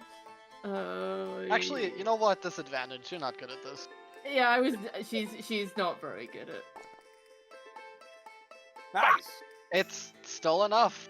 It's enough that like you see like it's hard to tell. Either she's completely like truthful and genuinely worried, or there's just something that you don't know. But it's really hard to read her from her words. I mean, I don't know. I can make some assumptions. Yeah, exactly. Feel free to make assumptions. That's worked so well for you so far. I mean, maybe she's worried about you. Maybe I'm just a genuinely nice person. Yep. Yeah. Anyway, I'll leave you to like brood or whatever it is that you do. I'm going to get some rest and a bath because I am so pleased that I have a private bathroom suite. This place is the best. good night, Huron. And I'm gonna kind of like pat him on the head very patronizingly. There's just going to be just a stare down. And then I'll head upstairs and have a bath. Okay. Is that a good Huron time for you Huron to... would give her like 3 minutes just to go upstairs, just so he doesn't feel like he's chasing after her, and then go up and retire to his quarters. Of course. So- Alright.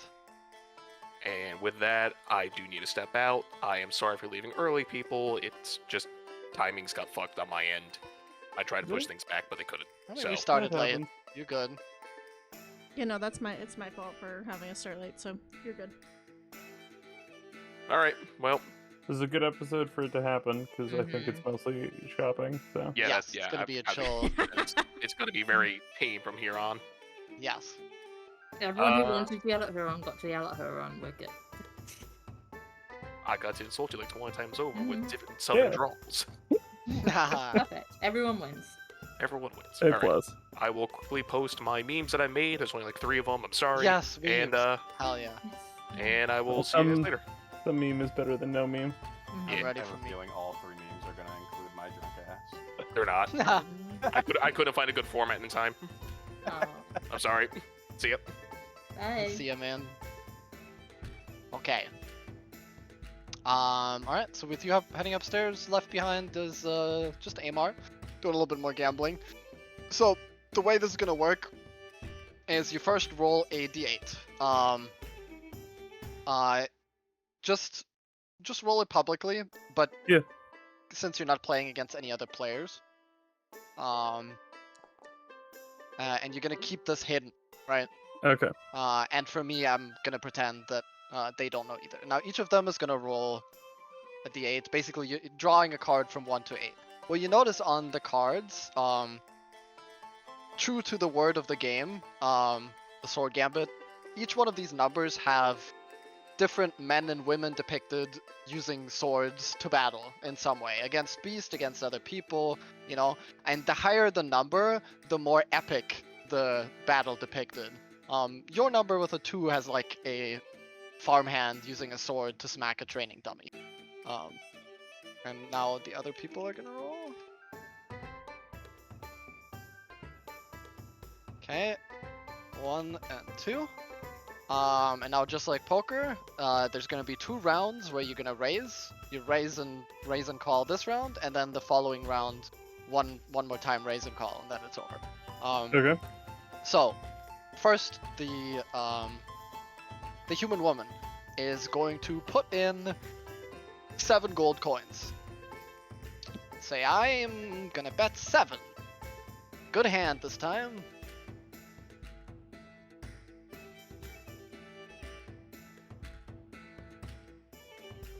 What's the Do you want to turn call, order? fold, or raise? Oh, wait, so I'm next. Yeah. Okay, yeah. I'll call. I'll add in the 7. All right. So Am I we're- tracking this or are you tracking this? I'm just like what you're betting. That's what's Okay, it's yeah. gonna come down to. No, Alright, I mean who's writing it down. Yes, I am. Okay. The other guy is gonna fold. So there's 14 in the pot now. Yeah. Next round, roll a d6.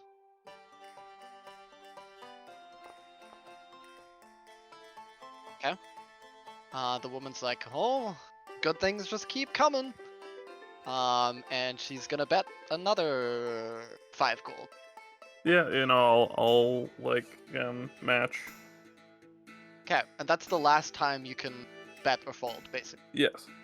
All right, and now what you're doing is you're both revealing your hands. Yeah. But she reveals an 8 and a 4, total of 12.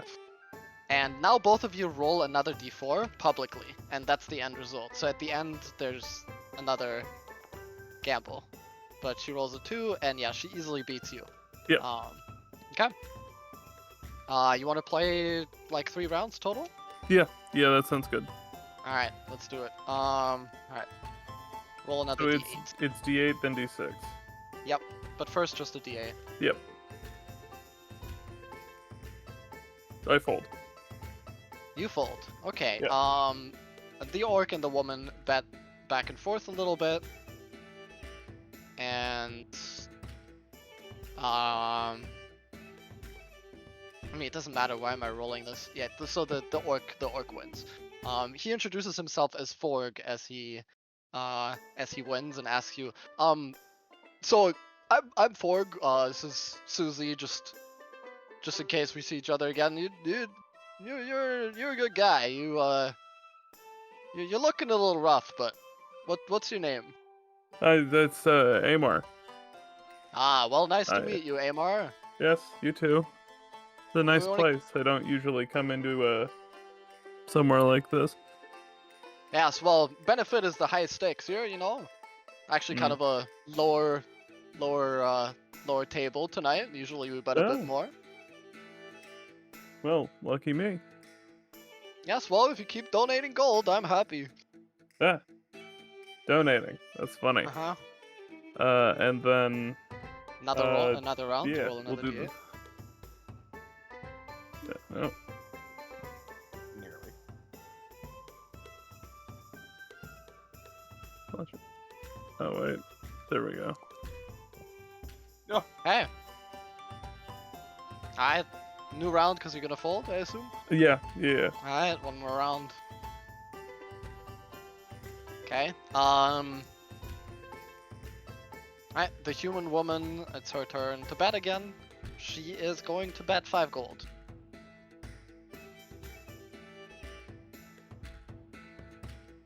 Yeah, no, I'll match that. I'll do another 5. Okay. The orc calls as well, so you get 15 gold. Alright, one more. This time a d6. Eh, Okay. Make me an insight check. insight. I'm actually trained in that. Oh wow, okay. So you notice the woman, immediately as she draws her, card, she puts in 20 gold, and she has a smug grin on her face, and she says, "Oh, well, guess I win again." And you notice her eye twitches as she does so. You notice that face that she just put on is very much a fake smile, fake grin. She's Yeah. probably bluffing. Yeah, I match her with actually I'll put in 30. I'll like raise her. Okay, and you see the orc. It's getting a bit expensive, but fine. I call. So there's 60 plus 30 plus. Wait, how much did you bet? Sorry. You bet 40, right?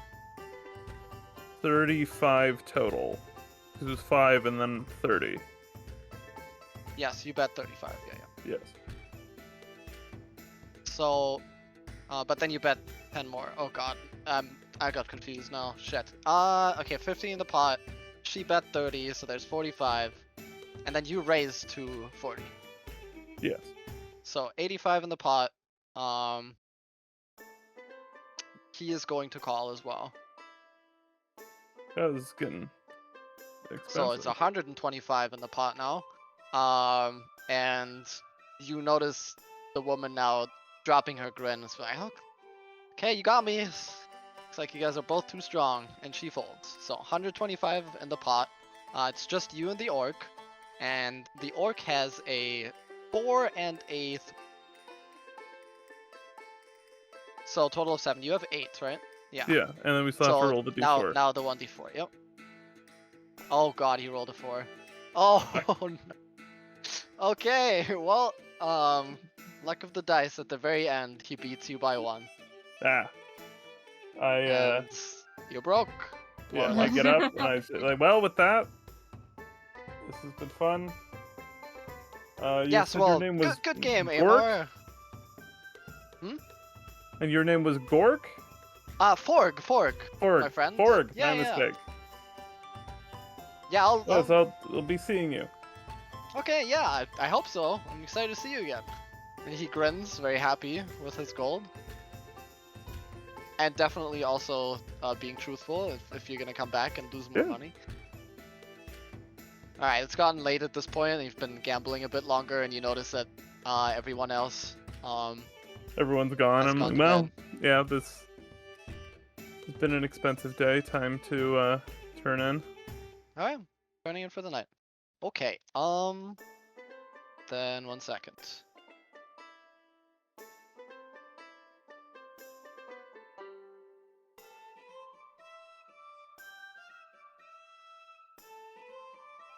Alright, Slag, I have a question. You're in your room, right? Yes. And so, how do you imagine it looks like when Slag powers down to go into his quote-unquote energy saving mode? Because you can still see and stuff, but... I would assume it's just like if there are any like my eyes are like sort of lighting up, that it's just like they're dimmer, but like maybe like a pulsing flash. But I'm like sitting on the ground probably. Okay. So something you would notice in your still awake state is, slowly but surely people are coming up, and you mentally also like count the footsteps, like going Mhm. up and going into their rooms. And you hear, first, the first couple footsteps, as Marcella heads to bed, and then like the others come up, eventually Elodie, and then followed by Huron and Aimar. You hear a lot of footsteps, but a while later, say like maybe 30 minutes later or something, you hear one more set of footsteps, but it seems to be leaving. It's gone fairly quickly, but you would have at least noticed that footsteps were leaving. Okay.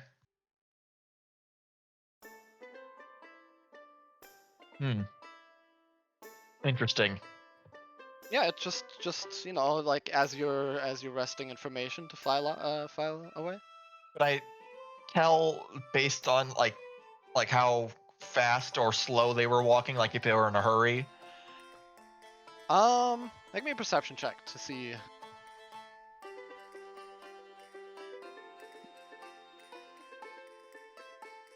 No, they seemed very regular. Okay. Footsteps. Didn't seem like they were in a hurry or anything. Also add that to the nat 20 count. Yeah, not the nat. Yeah, we're doing Yeah, so. you burned that far too early. Yeah, but it's very, very confident, calm steps. Okay. And I don't know whose they are, or like they're not like heavy or lighter. With the nat 20, ooh. I mean, Does mine also count not as a really. nat 20? I'm not saying this because you can't perceive them, but because they're neither heavy nor light. They're just average. Okay. It could be anyone. All right. Okay. But yeah, the rest of the night for all of you guys passes, completely, completely normal. Mr. DM, did you see my message about Iggy? No, I must have missed it. I'm sorry. There were some. Let's see. Where did you say It it? was like way back. Hang on, I just asked if he could go invisible and follow Raven when. Oh yeah, it's so. I'm gonna have to get used to this chat. Cause Roll20, it's very like it's only white when it's 2GM. But yeah, sorry. You wanted him to be invisible. And following Raven, see where he goes. To follow who? Raven. Raven when he left. See where he yes. goes. So sure. Before you went, before you guys sat down, basically. Yep. Yes, you can. But I'll tell you right now, even without a check, is that you see him, turn a corner, and go around the street, and you follow for a little bit, and both Iggy and you, like as you turn like another corner, a long street, like going quite the distance, but he's completely gone. Okay. It took you like one corner or two to completely lose him. Hey, that's fine.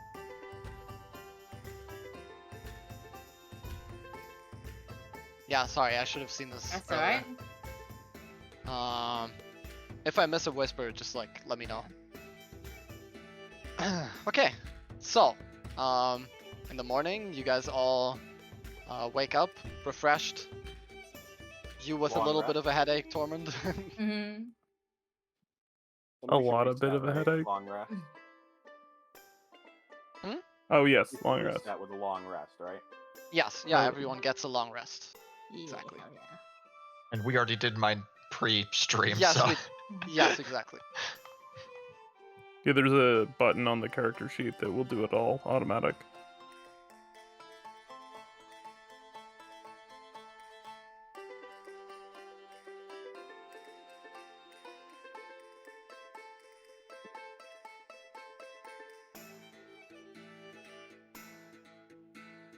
Okay. Alright.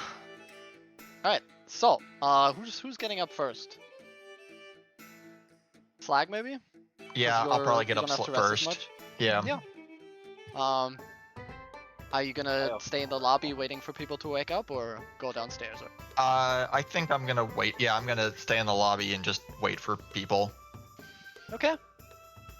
I also don't rest long, so I wouldn't be far behind him. All right. Yeah, you see like shortly after you've left and sat down, and you see that Tormund, followed by Marcella, comes out of the doors, out of their rooms.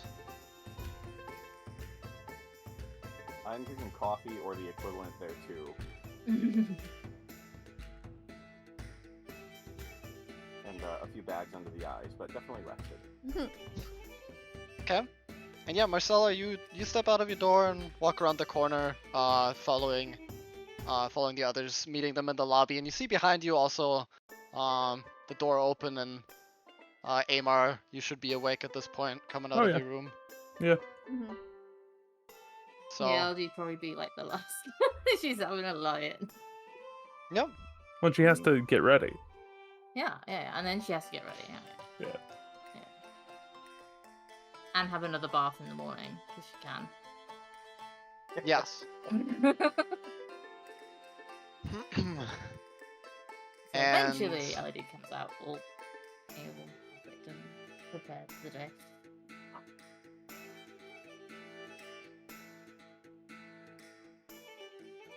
Alright, so what's the plan, y'all? What are we doing now? I would assume you would need to eat breakfast or something. Okay, but hold on. Where is our illustrious leader? Did I actually get up before him? He really is not cut out for command, I'm telling you. yeah, Huron comes out of the door shortly after, and as the only human in the group. But he's ready. He seems to even have like donned his adventuring clothes. He's prepared, and he comes out, banters with you for a little bit. But yeah, it's just ready for the day. And as you guys go downstairs, on like one of the last stairs down, Aimar, you stumble for a moment, and have to catch yourself on the wall, to kind of brace yourself. And with that, can you follow me into Secret Dungeon real quick? Ooh. Does that mean that I have to and take my headset off? Yeah. Oh, Yeah. No, he's You don't have to join, right? well, But for stream, you don't want stream to hear? no, that's fine. Okay. Oh. Secret. Super secrets. Alright. I'll put the break screen on for this then. Sounds good. Secret. Final fun unless they're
notice.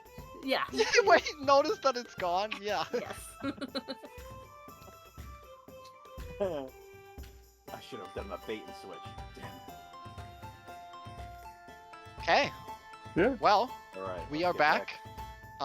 You catch yourself on the wall as you stumble. Yeah. Quickly gathering yourself again. Yeah, I like dust myself off and then like right myself up a little bit and like, yeah, sorry, late night gambling. This games in this town are no good. Question: how many rooms are upstairs in their area? There's like 8, but the empty rooms are just empty. Like you went into the rooms before, like looked at them because you were the first one up. It's you guys booked the entire floor out, so no one Okay. besides you is supposed to be staying. Do any of the other rooms look disturbed, other than the rooms that we stayed in? You would have to go check. Right. So I'd like to do that before I head downstairs. Okay, which rooms are you checking? I'm checking the rooms that people didn't stay in. Ah, yes. They seem to be meticulously cleaned and just the way they were yesterday. Okay. Well, then I will head back downstairs. Okay. But yeah, thankfully you don't stumble into anyone with your little thing. But then you guys all make it to the bottom of the stairs and into the big open space where once again the buffet this time has changed from an enormous dinner to a very comfortable and delicious smelling breakfast. All kinds of breads and pastries. Tormound obviously is getting like the hangover breakfast, so lots of eggs, lots of meat, and like a half Bread. loaf of bread. And I'm going to sit quietly with my coffee in a booth. Okay. Ellie get like some fruit, like a croissant type thing, and then she'll like let Iggy choose like what he wants for breakfast and like cut it up. Meat. Yes, whatever meat he likes, and then cut it up for him so he can have some breakfast too. Can you guys say? Who has the treats? Oh yeah. I would have taken them off of Tormound. Okay. I didn't know if you wanted to feed that to him. No, we're saving those. We're saving those until we don't have it. Yeah, while there's free breakfast, you know. Yeah, we don't want to waste them now.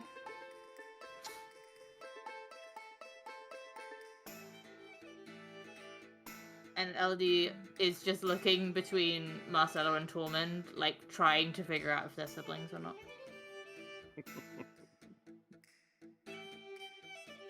I imagine I would like see Tormound like on his own, like clearly having a bad time, and then like go up next to him in the booth, like slightly jerk into him as I'm like going to sit down. It's like,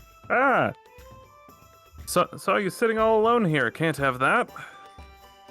Like speaking very loudly, trying to like agitate him a little bit. Oh, good morning. Yep, just recovering. What is the we've been quietly wondering, what is the relationship here? What is happening? I only danced with her once. Me and Elodie are. I don't think it's. Did she No. tell you something?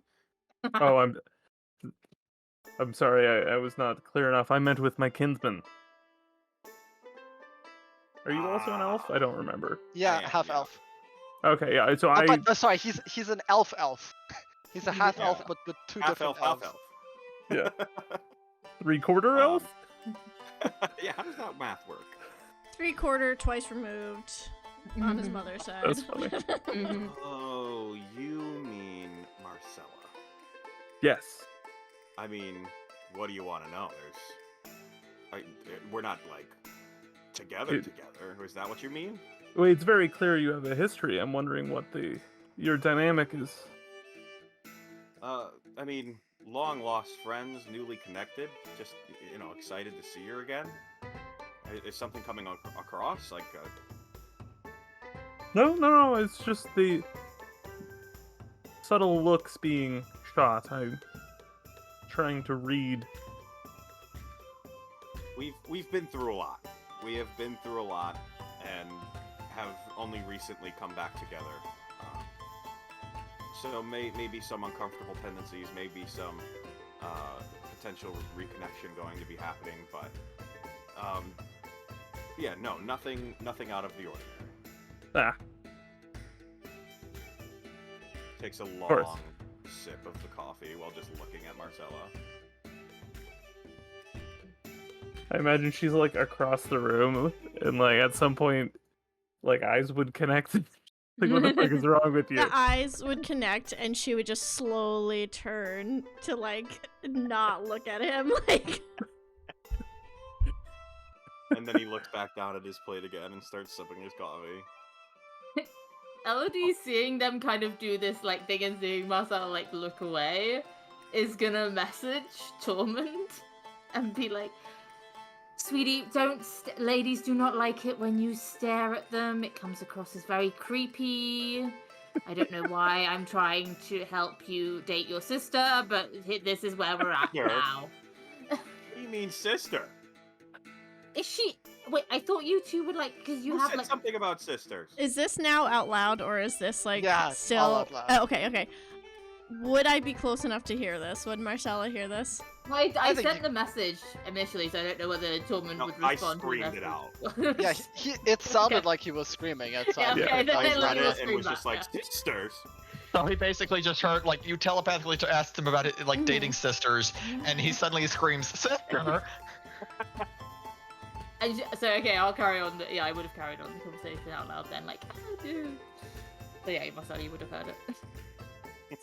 So, Marcella is going to come over. She's gonna slam whatever cup Oh, that shit. she's drinking and be like, "We are not related. There is nothing between us. You can all go on with your own business." And she's gonna go back to the buffet and like pick up like an apple or something. And once again, Tormund looks down at his coffee and sulks. I'm sorry, I was trying to help. I don't think I helped. Thank you so much. Thank you so much. And he sadly crunches on very crunchy bacon. Okay, did you still want to learn to dance, to waltz? Because we could, just... Yeah, you want to... Okay. Yeah, okay, let's do a sad... Waltzing is a very emotional dance, so honestly, you're in the right frame of mind. Right. Right, so, okay, just like, stand up for me, okay, and then come over here, and I'll lead him to, like, the area where we were dancing before. Alright, I'm ready. Okay, so you're gonna stand like this, and she's gonna, like, pose his arms and, like, put his hands and arms and stuff in the right place. And then, oh, hang on, we sort of need, some music. Does anyone know how to play an instrument other than me? Uh-oh. Oh no. He may have hit a snag. I think Marcella might know some music. Marcella, do you... I don't... Marcella, do you know how to play an instrument? No. I don't think I do. I don't think I do. Maybe I could... Hang on. And Elodie's gonna get out, let's see. What do we feel like for a waltz? I feel like she'll get out her lute. She'll get out her lute. Let's see if this works. I'm gonna try and get a mage hand to play on the lute. That's what I'm gonna try and do. Incredible. I really wish I had harmony right now. But you will have to do, Lucius. Okay. So yeah, I'm gonna try and get mage hand to play the lute for me. Yeah, Arcana and Performance for that. Okay. And they both need to be good rolls. Okay. We got this. Okay. Performance. Okay. Okay. Wow. All right. Very impressive. You multitask you have a bit of trouble now concentrating on the dancing while also focusing on your mage hand. And you start to sweat a little bit, but you pull it off. Yeah. Yeah, I'll teach Tormound how to waltz, hopefully. I don't know how well that will go, but we will try. Does Tormund need to roll for performance of how well he does? Shit. Sure, yeah, let's see. Let's see how well you learn it. Alright, performance, huh? Normal roll. Here we go. You step on Elodie's feet once or twice. I'm sorry, I'm learning. Yeah, you are not the worst dance partner I've had, if I'm honest. So this is not the best, mind. And you know as what? she, hang on, as she says, like, not the best, you would like see it on her face. There's like a moment of like, she like, it's almost like she's like somewhere else for a second, and she like purses her lips together, and then kind of shakes her head a little bit, and then she's like, fine again. You alright? Yeah, no, I'm good. I just, I think you kind of hurt my toe a little bit, but it's fine. It's fine, totally fine. Oh, I'm sorry. No, you're doing great. You're doing great. You're not heavy. Like, so, I mean, some of the men I've danced with, they are like all fat, and so they're really heavy. So when they like step on your toes, they almost break your toes, and you have to just smile and pretend that they didn't almost break your toes. So you're doing great. You're doing great. Emotional support dancing. Let's go.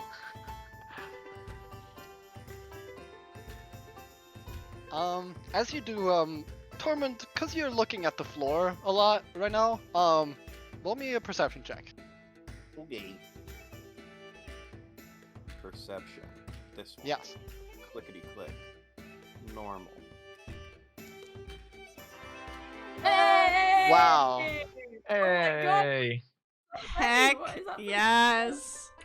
You've not had a nat Okay. one, either. Guys, I just got a bunch of trumpets in my ears. That I was just Yeah. I did too.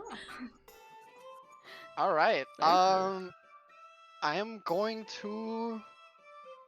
Oh, it's a nat 20. Okay. I'm gonna message you something.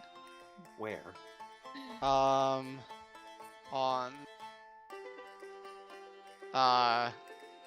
Hold on. Let me just. Yeah. Okay. I think Um, I technically need one more nat 20. I'll message you in the chat on Foundry. Okay. Did you see the test message? I did. Yeah. Okay. There you go.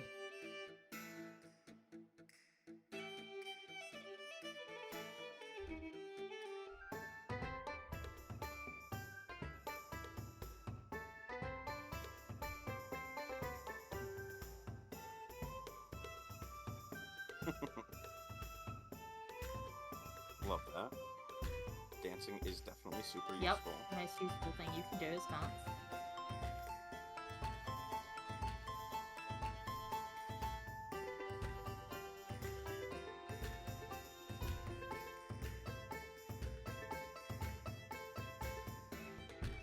This must be a good message. Yeah, I'm excited.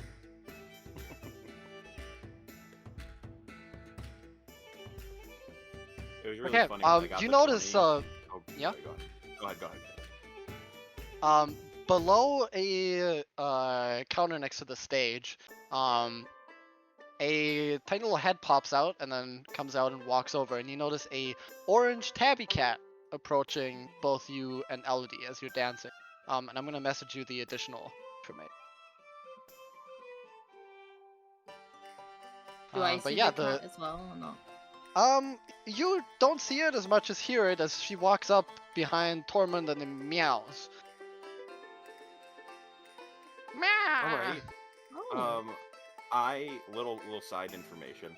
Tormund loves animals. So is very excited to see this cat, and will absolutely ask to be excused from dancing to pet the cat. Oh no, absolutely yes. Can I pet it only if I can pet it after you've pet it? Cause That's fine. Let's go. yes. You guys make animal handling checks. No.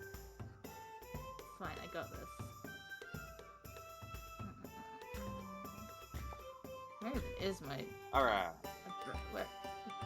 There it is. I've used it like once, and I was like, where is it? Oh no. Okay. So, Tormund, as you bend down, and run your hands through the smooth fur of this tabby, you feel her body, like, begin to purr a little bit as she brushes against your leg. And then, Elodie, as you bend down shortly after Tormund has played with her for a little bit, she kind of steps over to the side of you, and you bend down trying to pet her. As you bend down trying to pet her, though, she, like, paws at your leg, then dodges your hand by jumping a little bit to the left, and then a strange noise comes out of the cat's mouth, something more akin to a scoff than a hiss. As she's just like, and then, you know, as you're trying to approach her again, she backs up and then, kind of tipper-tappers her feet and then sprints out of the front door of the town. Wait, I can fix this! What did you do to it? As I cast Speak with Animals and go running out the door of that. Okay. Wait, cat, wait, it's okay. We can be friends. I'm sorry, I didn't pet you correctly. I'm sorry, please come back. Okay, the cat, stops outside for a second as you're calling, looks at you, and says, and then hops on a side of the roof, hops up, and then soon disappears up top. Oh, You cast Speak with Animals, but she said meow. yeah, that's weird. That usually works. Huh. Well, now Tormund is very upset that the cat is gone, and goes back to the table and starts badly chewing on the bacon again.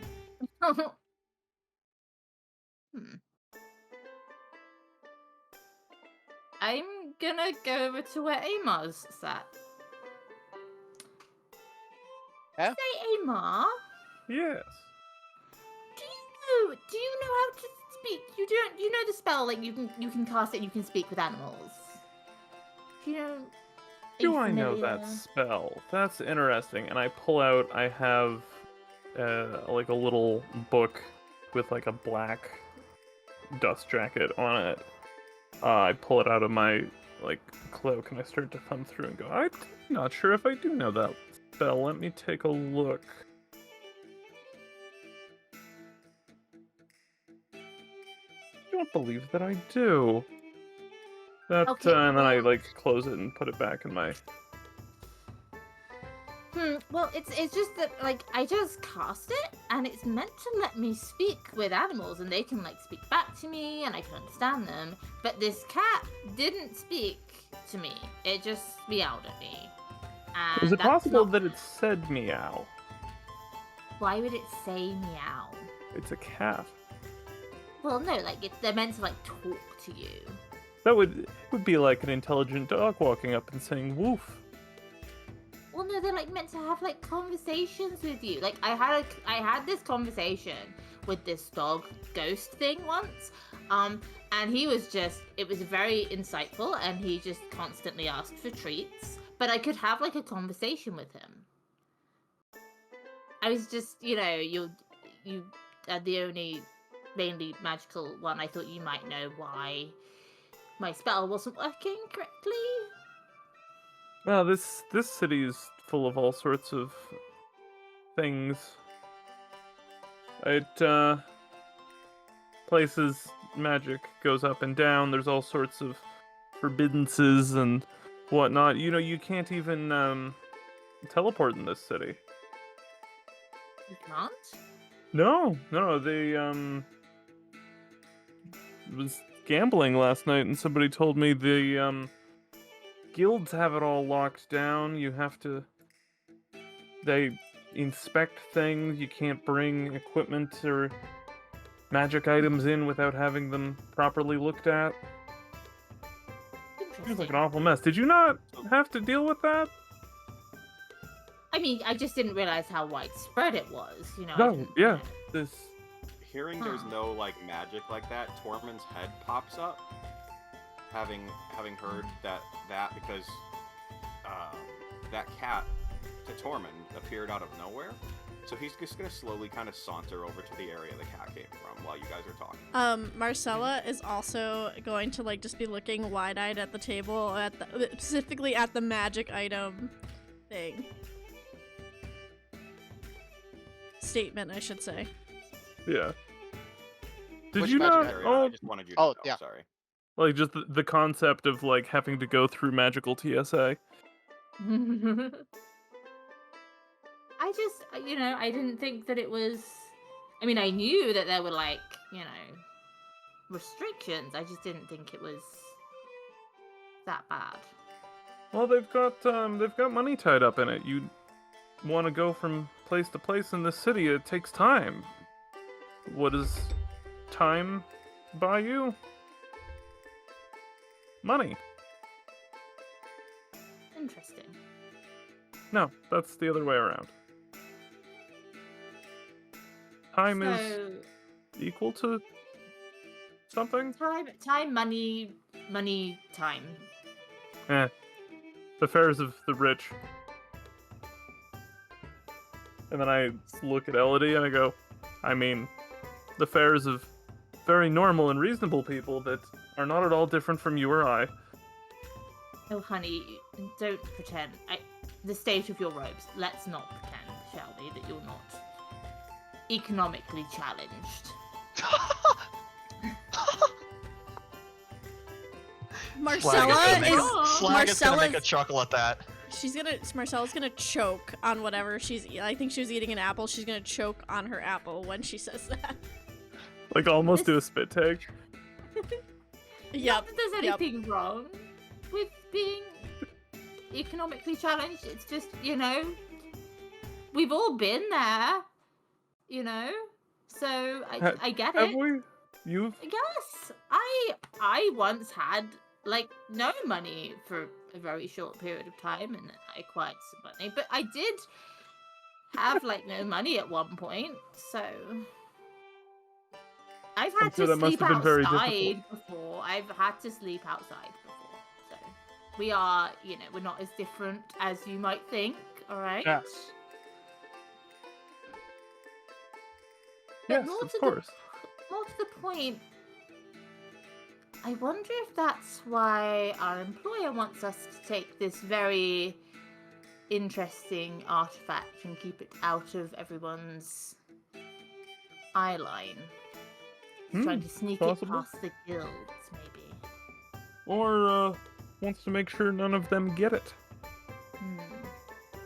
There's knowing and then there's using.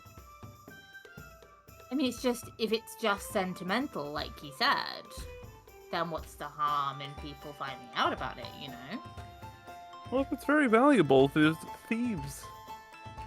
Somebody could break into his room and steal it, extort it back to him.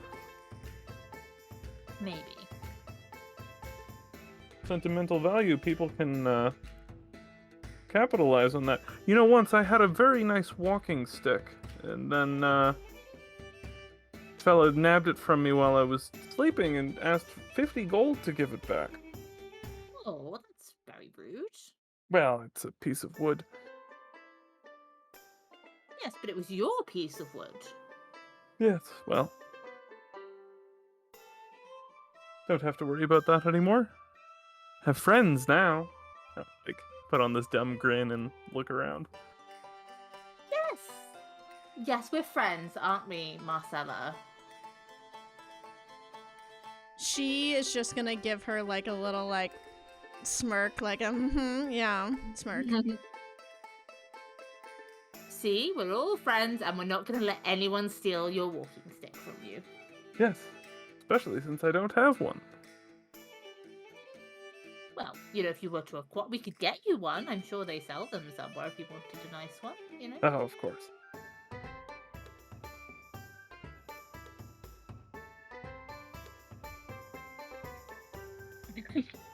Just He's poking. banging about in the background.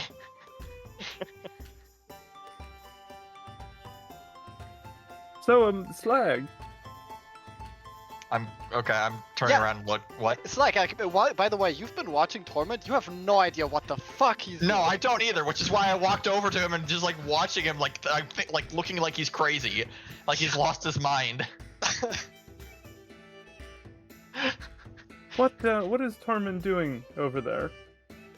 I'm not exactly sure, but I believe he's trying to break the floor with a broom. Ah, He's down here. There's a beast under the woods, he says to himself, but too I- loud that everyone hears it. Okay, Helena. Marcella, I believe your friend here has lost his mind. Do you happen to know where it went? maybe down into the floor.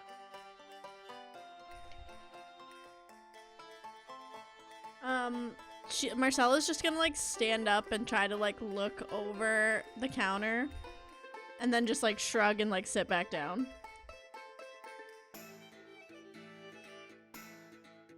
Tormund, are you feeling okay?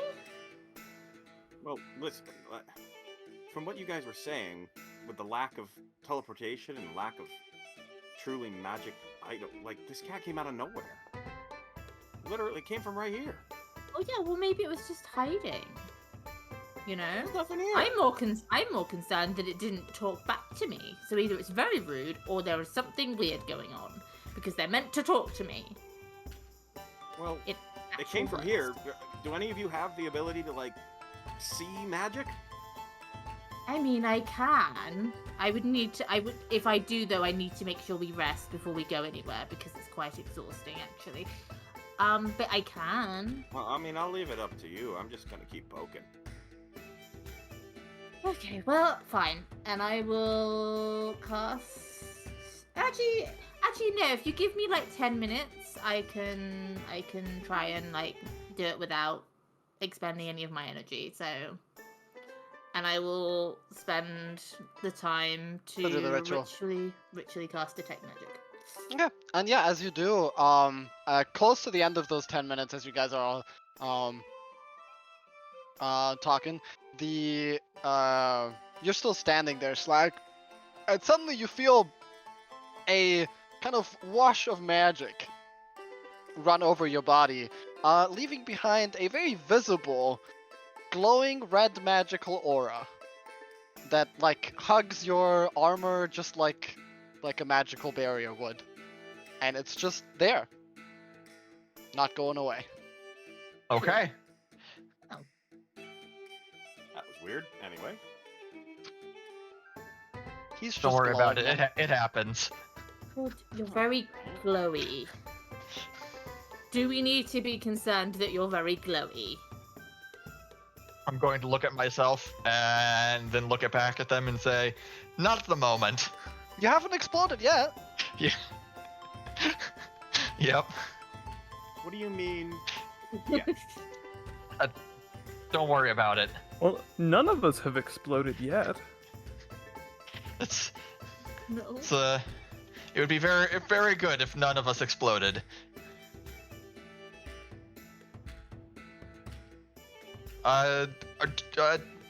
Huron, how long do we need to wait for our person to arrive?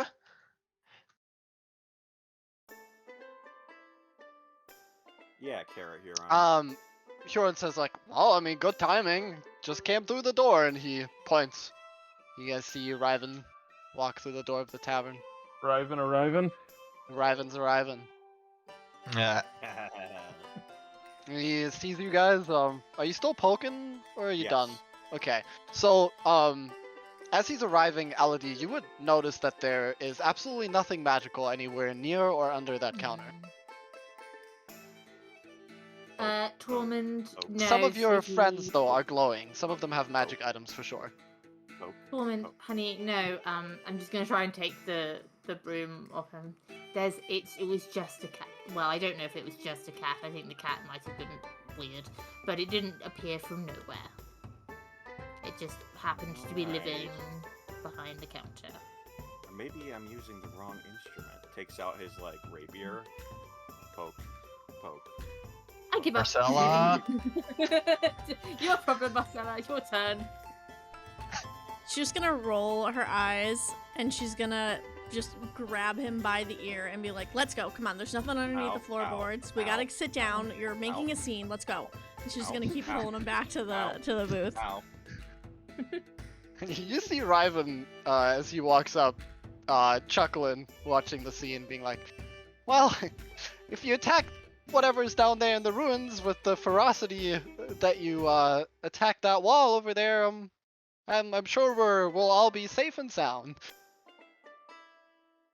Good morning, everyone. Good morning. Hope you have had a good rest. Yes, Good enough. very restful. Good, good. So, you're all prepared? Prepared Puts my for shirt away, I shopping? didn't finish my bacon. Happy to go back out. Yes, well, the entrance to the location underground is quite a bit west of here. I was thinking, since there is a market on the way, perhaps you guys could spend some time, gather your equipment, whatever you need, and we may meet there in a few hours. If that is... If that works. It will take you a while to get there. I expect at least 2 hours to foot by foot. The city is pretty big, but yeah, Market Mirage itself is pretty huge too, so whatever you decide, I've gotten these for you, and he flicks you guys 2 pearls, like some of you have seen them before, they're like marbles. And as you touch them, he's gonna give one to Huron and just put one on the table for one of you guys to take. Elodie sees a shiny, she will take a shiny unless someone else is gonna snatch it first.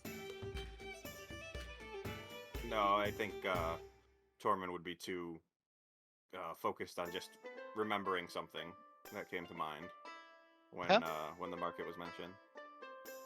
What is this? What is it for? I poke at it with my wand a little bit.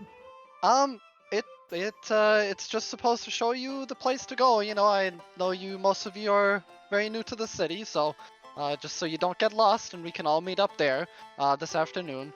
I was thinking maybe in 5 hours we could meet there. If one of you holds this pearl, it should give you a good idea of how to get there. And as you touch it, Elodie, you notice immediately, like in your mind's eye, a vision pops up of a location near an enormous wall separating the city from whatever is outside. And just along that wall, as your vision kind of zooms in, you see a large entrance that seems to be leading down. It's like there's several signs and stuff next to it, and you assume that is an entrance to the city sewers, but it's one of the bigger official entrances, and it's more or less straight west from where you are right now. But like he said, like you can almost instinctively tell that it'll take you some time to get there by foot. So whenever you are lost, you can use that as a sort of compass.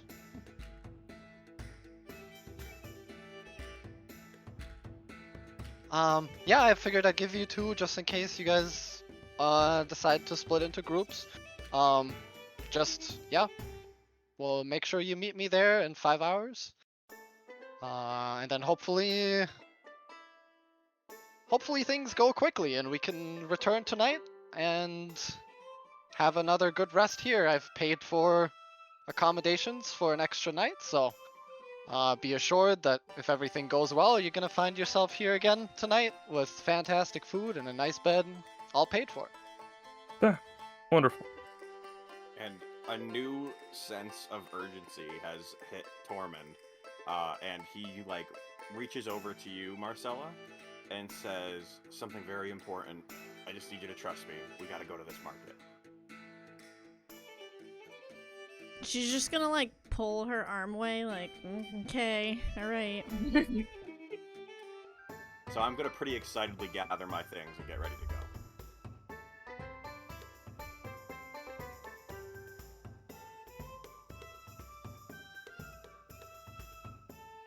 Okay. So it's a day's travel to get to the site, but we have another day of room here. No, it should take you 5 hours. It should take you like 2 hours to get there from here. But I figured we meet in 5 hours, so you guys have some time to grab things. Ah, Is that what you were asking? yes. No, I wasn't sure if we were like making camp at the surface of the tomb, and the Oh, it's market not a was... tomb by any means. It's like, at least not to my knowledge. It's an old ruin for sure, but hopefully not a tomb. But yes, no, you will not have to worry about. We have plenty of time. The day just started. Yes. Oh, we're not sleeping here. That's where my wires got crossed. We can sleep after you finished your mission, and if Yes. everything goes well, you can return here tonight, which is why I said I've already paid for accommodation. All right. Well, then Timelines crossed. we should head out. Yeah, I mean, yeah, I do fancy some shopping, so... I'll see you everyone later, and he gives you like a little polite bow and a smile, and gives Huron a wink. And yeah, he steps out of the tavern and leaves. You guys have whatever you want to do in those 5 hours. Did I notice anything magical about Riven?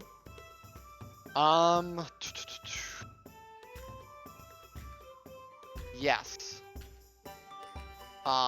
You notice, several glows beneath his robe, because he's always wearing that like cloak.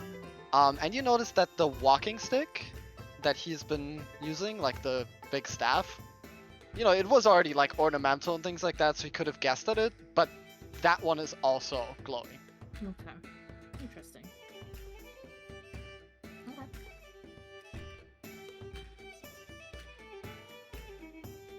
And yeah, like I said, all of your companions have some kind of magical item on their person. Does not surprise me. Nope.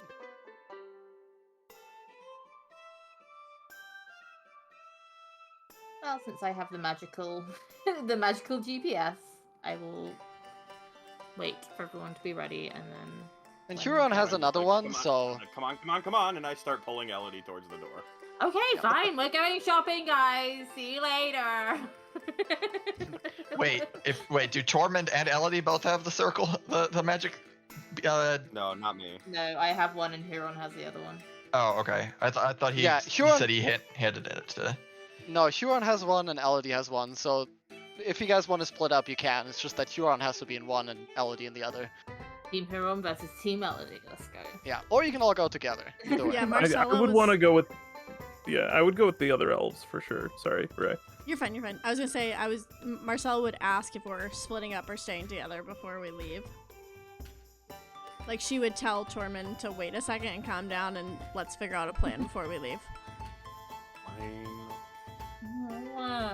So it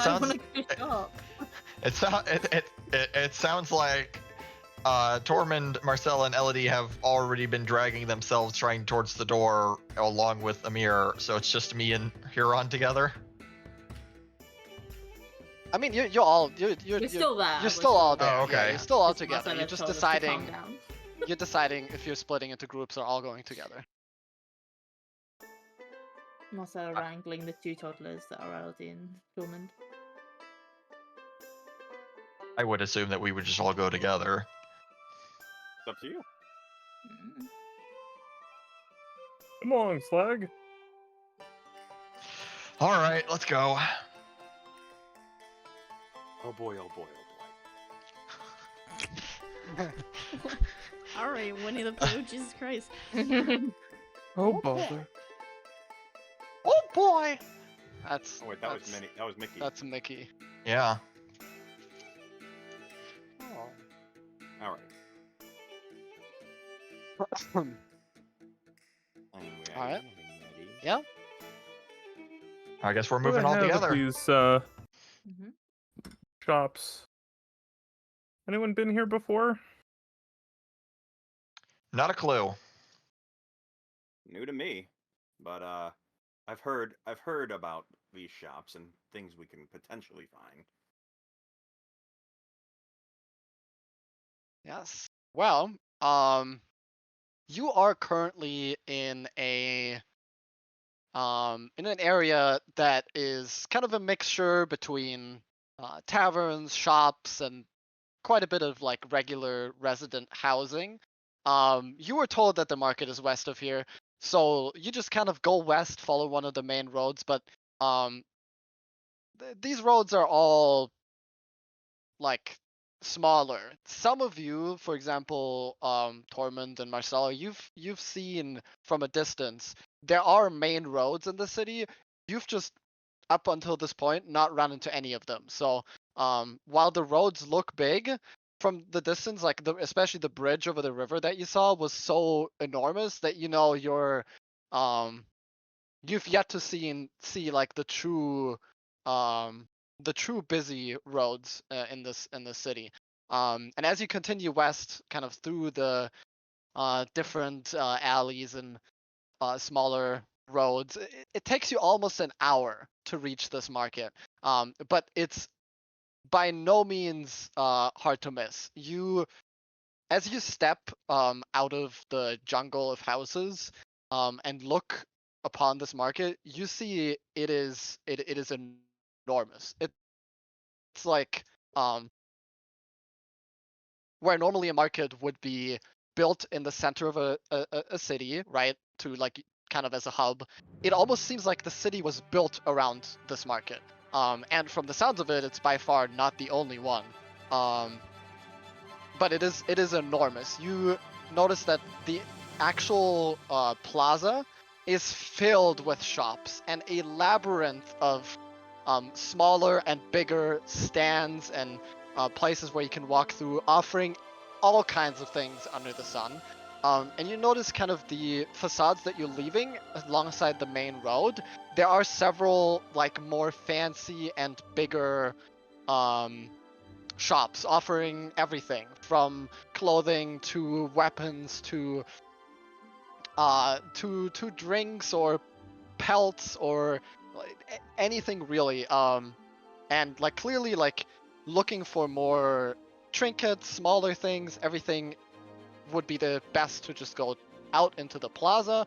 And if the need for something more high quality, it would be good to go to one of the local shops alongside the entirety of the plaza that are, the actual physical buildings. You notice a lot of the stands are built in a way that they are easily able to be moved and changed. Even right at this moment, you see several people still setting up their stands early in the morning. And it is chaos. Tormund is looking. And is it predominantly like one style of good aligned people, or is it sort of a good mix of like everybody? So just like in the tavern, as you've seen many different races, out here in the market, it's the same. There is an absolute mass. Like, just estimating the amount of people in this market could be thousands, maybe like I don't know, because you can't even see like how far the tents stretch. As for the tents and the stands and everything, they're all in all kinds of different colors. But yeah. Tormund, what did you want? What did you say? Do I perceive any rune-style tents or anyone who may be of giant nature? Make an investigation check. Okie dokie. Because you'll have to walk around a little bit as you guys are exploring to notice or see it. Investigation.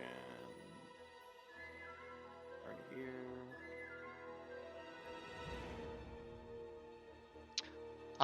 No, you don't see anything resembling giants. These are all, I mean, there's some larger races, like sometimes there's like bigger buildings or bigger stands that are occupied by larger races, such as like a big Aarakocra or some Goliaths and stuff like that, but no giants, and certainly nothing resembling runes anywhere. Alright. Tormund is suddenly less excited.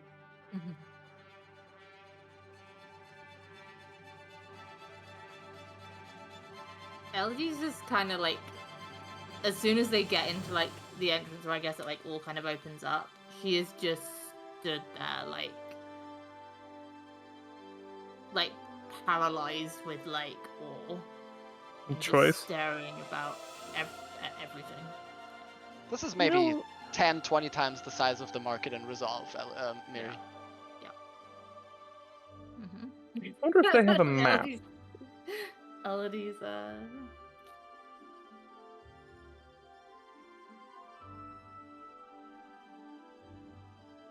Yeah.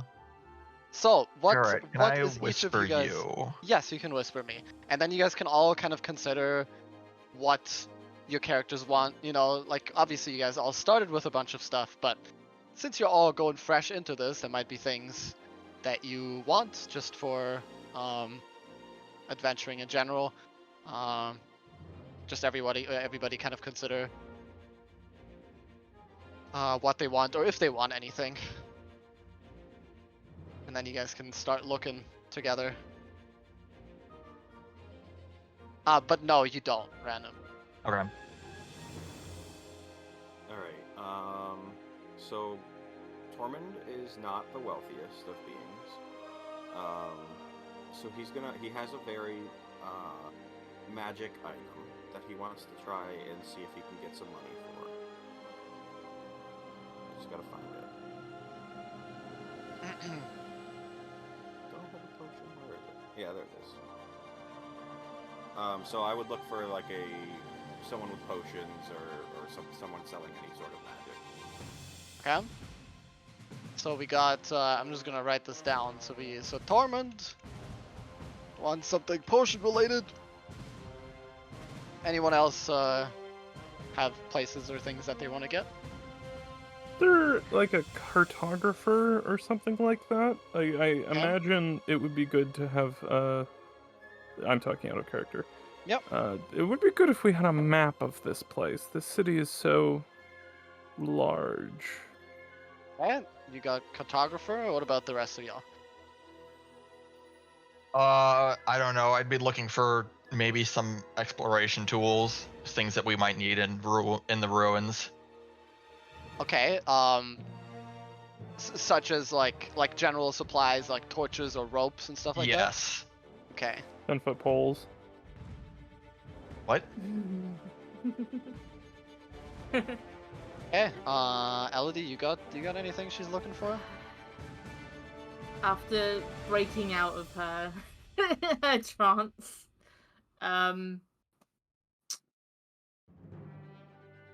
possibly potions, but also like, she's kind of just gonna be like just looking around and like taking it all in and just seeing if she can get just a general sense of like all the different people that are here and like what's going on, and she would kind of just say to the group that if they needed some extra money, she has some extra money. If they needed extra. Well, then you should come with me. I feel like that's dangerous. Is Marcella looking to get anything? I mean, if she, not necessarily, but if she saw like a net or like fun daggers that were like for sale, she might be interested in that, but she's not like seeking them out, if that makes sense. Yeah. Okay. All right. I just wrote this down. Obviously, if you have any other ideas while we're going, but this way I think it'll be easier to kind of keep it separate. So Tormund, you are by far the most eager, so you're gonna more or less drag the party with you to look for some potions. Like you briefly walk alongside the edges of the market, kind of like worried to really just go deep into these stands. And you notice like there doesn't seem to be anything even closely related to potions. Like there's like a little open bar with drinks and stuff like that, but the actual stuff being sold on the plaza, maybe potions are too fragile, or it just doesn't seem to be one of the things being sold. But make me an investigation check.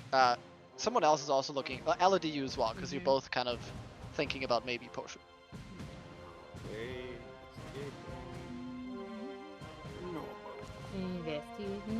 All right, nat 1. No, I remember. Oh my god. Ugh. There's that one. Okay, you're just distracted and taken aback by the size and scope of everything, Torment. But Elodie, you notice on just like all of the other shops that are kind of in a circle going around this huge plaza. There's a shop that says Smoke and Mirrors, and you notice an actual mirror on the facade, but also a tiny depiction of a potion. I would point that out to Tormund. No, not that way, and I'm gonna grab his head and swivel it towards where the actual potion shop potentially is. Tormund will say, "Thank you very much," and not sprint, but very quickly walk towards that booth. Yes, and this is an actual building on the side that is big enough to have its own business. Yeah, so I'm definitely going there. Yes, and obviously anything this close to the market is prime real estate, so you don't see any shops that are run down or anything near here, right? The shop itself looks very fancy, and as you step in, it is equally as fancy inside. You see potions of all sorts kind of stacked in the back on a bunch of shelves that are behind the counter, only accessible by the person behind the counter. On the sides, you notice several small little bags, and you also smell a kind of stench of something. It's almost a pungent smell that's coming out of some of them. And yeah, just tiny little trinkets all around. And behind the counter, you see a tabaxi female with a little bow on the top of her head, kind of woven into her fur. And her fur has been meticulously groomed. Yes. Oh, bow. Oh. A bow. Sorry, a bow. Yes, B-O-W. Okay, I didn't know if it was something else. Yes. No. Elbow. The bow of a ship business. Oh, right. I hate English sometimes. Yeah, I didn't. It's fine. I'm just making sure. Why do you have 3 different meanings for the word? To fuck up other people who are trying to learn the language. That's so nice. Yeah, it's a skull-infused bow. But yeah, a tabaxi, if you didn't know, random is basically a cat girl, literal cat girl. Very furry, like the one in Skyrim. Fair enough. But yeah, she has white fur. She sees you all going in. You're the only customers at the moment, so she smiles. Oh, hello, customers. What can I do for you? So I have in my possession, I don't have a lot of gold or any real crazy amounts of money for that reason. I'm going to try and see if she will buy this potion of stone giant strength off of me, or see what kind of money she would offer for it. Okay. As you walk up, put the potion on the counter, she looks at you. Oh, wow, that's a mighty interesting potion there. You look like a mighty fine frazzler yourself, sir, if I may say so. Oh, I thank you. He's gonna blush. Okay. I was curious as to how much you could offer me for such who is the closest to the counter aside from him? Is it you, Elodie? Because you're also interested? Me. Yeah, probably me. Then you make a perception check. Okay, I'm better at those now than I was. I have a +1 instead of a -2. Okay. Alright. With that, you notice, as Tormund, with his response, to her greeting, after he responds the way he does, his blushing and everything, you notice a glint in the shopkeeper's eyes and a small smirk on her face, like she's just won at something. I will cast message and send a message to Tormund. Tormund, honey, she's about to swindle. We're about to get swindled again. Do not accept the price that she offers you. You are worth more. I'm gonna turn around, having now understood that I'm not supposed to verbally respond to these messages, and just kind of straighten myself up a little bit and go, your best price, that is. Ah, yeah, of course. For frazzlers such as yourself, we only have the best price. Trust me. But yes, let me look at it for a moment. Okay. I see. Interesting. Well, I'm That hoping I can get a it pretty must good have, and price she for it. smells it for a second. Is that mixed with the blood of a giant? It may or may not be. Does that change the price?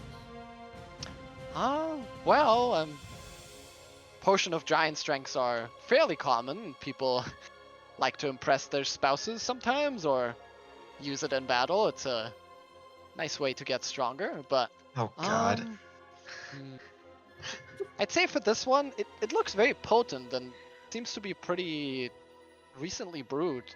I can give you 200 gold for this. And I'm gonna look back at Elodie. Can I insight check to see if she's being fair on the Sure. price? Ayo! Let's go! Okay, with a nat 20, you know two things. One, she's definitely not being fair with the price. Two, she isn't even bothered. Like, it's like she already assumes for some reason that she's won, and like, no matter what, she's gonna get her way. You don't know why she is so confident, but she is. Okay. I will come up to the counter. Well, I was thinking we should I told him to come in here because, I thought this would be the right place, and then I saw your fabulous fashion sense and thought, oh my goodness, this is a woman we just have to deal with, because clearly she knows her stuff. But I guess that maybe I was incorrect. Because you don't seem to know the value of a potion. I'm getting the hint. I'm gonna pick up my potion and hold it close to myself. Oh, I assure you, I offer a fair price, and I mean, I've looked at it, examined it. I know what I'm doing. I guess I could raise the price a little bit. How about we What? raise the price a lot, though? Because I'm not an idiot, and neither is he. So. Well, Yeah. there has to be some resale value, otherwise I can't make any money from it. What price are you looking for, sir? And he looks at Tormund. She looks at Tormund. Well, it would seem that 200 just doesn't seem fair in the slightest. So, I'm thinking at least 300, right? And I look back at you again, Elodie. Would I know, roughly how much he should be charged? Well, I will say, you. I mean, you could make a, if you want to know the potion, you could maybe make a history check at disadvantage. Mhm. You read her like a book, right? But that Yeah. doesn't make you a potion expert. Yeah, so I don't know, Yeah. Yeah. Yeah, can I make a Yeah. history check to see? Disadvantage though, because I don't Yeah. think you've been I'm not, super super. deep in potion. Clothes, yes. Potions, Yeah. no. Yeah, unfortunately, it's hard to tell. I mean, you know that it's definitely worth more, but that's it. But yeah, she looks at you and taps her cheek with a finger. I mean, I don't want to take a loss, but I guess maybe you can meet in the middle at 250. I mean, I'm sure there's plenty of other people around here that we could sell this to, you know? And it's pretty useful, so worst case scenario, we could just keep hold of it. Oh yes, of course. If you wish to keep it, that's completely fine. And then, of If I course, can interest you in any other potions. We would have to go and tell all of our friends and anyone we meet about how the owner of this particular shop tried to swindle us out of our money and how you probably shouldn't do business there. But I'd hate to have to do that. That's so sweet of you. To worry about my business, but don't worry. I'm a guild member. I know what I'm doing. Gives you a smile and waves, and her hand. You see a colorful bracelet on her hand. You don't know what it means, but she wriggles it. But I mean, feel free. I have a good reputation, you know. I'm not too worried. And again, you don't have to sell. It's completely okay. Maybe we can do 260. It hurts my heart, but 275 and you have a deal. okay, fine. But only because I like you more than that one. She's a bit feisty. You first. Yeah, she takes out 275 gold out of a bag of holding that she carries on her hip. Alright, and I put the potion back on the counter. She can take it. Thank you very much. Nice doing business with you, sir. You want anything else here? Just feel free to browse around and shop. Well, I am going to ask a question before we leave, seeing as now we know she's a guild member is. I'm going to ask if she has any knowledge. Wait, what was the person's name I was looking for? Wait, is it Balthazar? I think Balthazar was the name, but you know who I mean. Yes. If they have any knowledge of a giant named Balthazar. I do not know such a person. I'm sorry. Not many giants around. Do you know where any giants convene? Well, what does he do? What's his business? Everyone has a business if they're here. Well, I deal in runes, and I need someone to help me. I'm a rune knight, you see, and I have an issue that I need dealt with. So if you know anyone who might inscribe runes onto armor, specifically of the giant variety. If you want anything like that, I don't have any experience with that kind of thing. But I mean, that's fancy. That's gonna be with the artisans. You're not gonna find that in Mercatus, sweetie. Approximately how far is that? Oh well, Mercatus is where we are right now. If you're looking for anything advanced like that, and anything related to artisanry, you should go to the Crucible. It's north of here. It's the northwestern quarter. You really must be new here, huh? Well, relatively, yes. Learning the land, but thank you.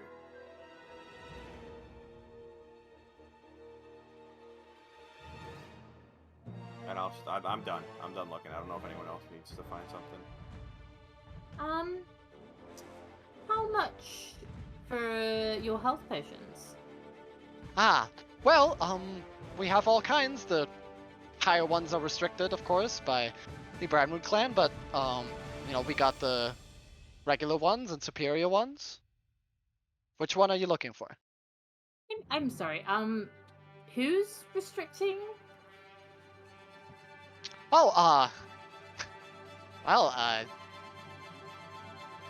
I figured you would know at least this much if you arrived here, at least through official channels. The people that checked you at arrival? Oh, right. Yes, sorry. Silly me. I wasn't aware that they restricted everybody, even the people that... Oh, well, but we can't really do that much about it, but they've set certain restrictions, including magic items of most kinds, and, well, potions are magical in nature, but after much convincing and haggling with the guild, they've settled on only restricting the more powerful versions. That goes for all potions. All potions available in Mercatus, anyway. I find that strange that they would restrict their people so. Well, it's not my place to ask. I want to keep my job, so. Anyways, healing potions, greater or regular ones? I misspoke, by the way. It's greater, not superior. Well, how much for your regular? Oh, well, the regular ones are pretty cheap. You can get them for 100 gold each, and the greater ones are 150. Hmm. And is it just is it just potions, or is there like magical items too? No magical items in this shop, mostly potions, Okay. small little trinkets. But she wasn't lying when she said that things are heavily restricted, so you're not surprised that you don't find any like super magical things in here. Yeah. Well, I was thinking that I might buy a regular healing potion, but that price, I don't. I appreciate that you're probably being squeezed by these price. Do they also tell you to set the prices? No, the prices are just regular market price right here. I assure you, you can go look for another potion, but they'll ask for the same amount, and she gives you a wink. Well, I'm willing to test that, sir. I mean, obviously, I'd rather do business with you, but Oh yes, of course. Well, feel free to return. My shop is always open to people like you. If you need anything, just ask. Also, quick question: where did you get that bow? Because it is fabulous. Oh, my daughter made it for me. I'm Oh, just, proud mom carrying it around. oh, it's not. Yeah, I've had a litter of 3, but she's the most creative one. Oh, what's her name? It's Lola. Oh, Lola. Yeah, she's the best. Huh. Well, You not, don't know not a that the guy other ones named.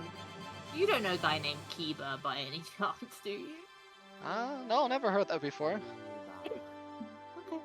This is the second thing you've named Lola, but okay. These are Is I'm it? just like, did she give birth to a skunk and not realize it? Oh, right. I thought, yeah, I guess it was on my mind. Now we have 2 Lolas. Yeah. The popular name. Yeah, I was gonna ask, is like, you're gonna find a bunny next and it's also gonna be named Lola? Hey, dude, if you ask random NPCs what their children are called, you're gonna get some repetitive I'm names. not, I'll tell you that I'm right not. now. I'm not. Lola is just a very popular name here. Yeah, it's fine. I was just, curious. Does she make anything else or just bows? Does she make like other fashion items? She's 3. Oh, wow, she's very talented. Ah. Literally. Yeah, well, maybe one day. Yeah, Maybe one day she'll follow in my footsteps. One day I hope to visit her, dressmaking shop. I'm sure she'll probably have, some Oh, very certainly. talented- Well, thank you. We will be back if indeed we do have need of potions. It is a shame that we couldn't do business, but No, I'm always open. indeed. We are all Thank in you this for shop, stopping by. right? I think so, yeah. Presume so. Okay. Yeah, I'm now done. It's just that those 2 were at the counter. Okay.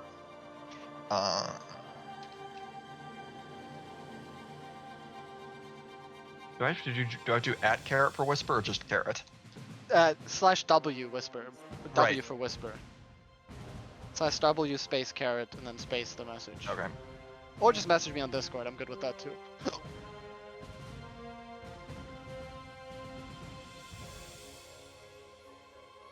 Would Discord be easier if it's easier to see the whispers, if that makes sense? If it's something important, yeah, just message me. You can whisper each other obviously in the game. But I'll learn to pay attention to it. I'm just new to the software, right?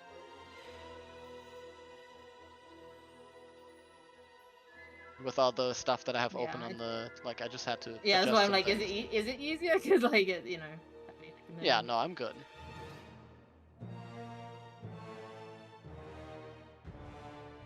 Yes, of course. Yep. Okay. I mean, And I'm- for sure. You probably have multiple. Okay. So I'm going to take it out and Yep. go up to the shop lady and ask if they've seen this person. So Yeah, you So I see have You see Slag walk up with an unfamiliar figurine. What race is he? Shoot, what did I tell you? I'm not sure we ever confirmed. I put it in my backstory thing. Here, I'll whisper it to you again. Yep.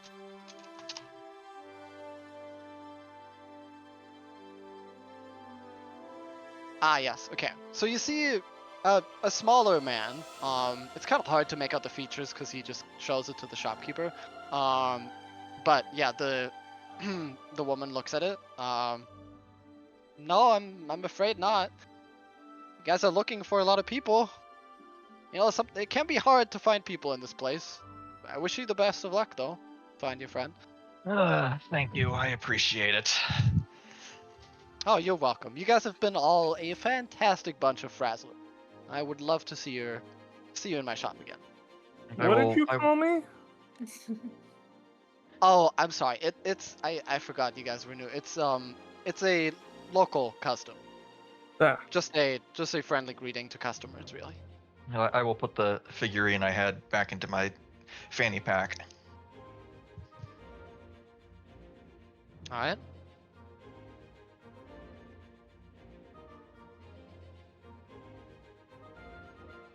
It's an interesting little bag you got there, Slag.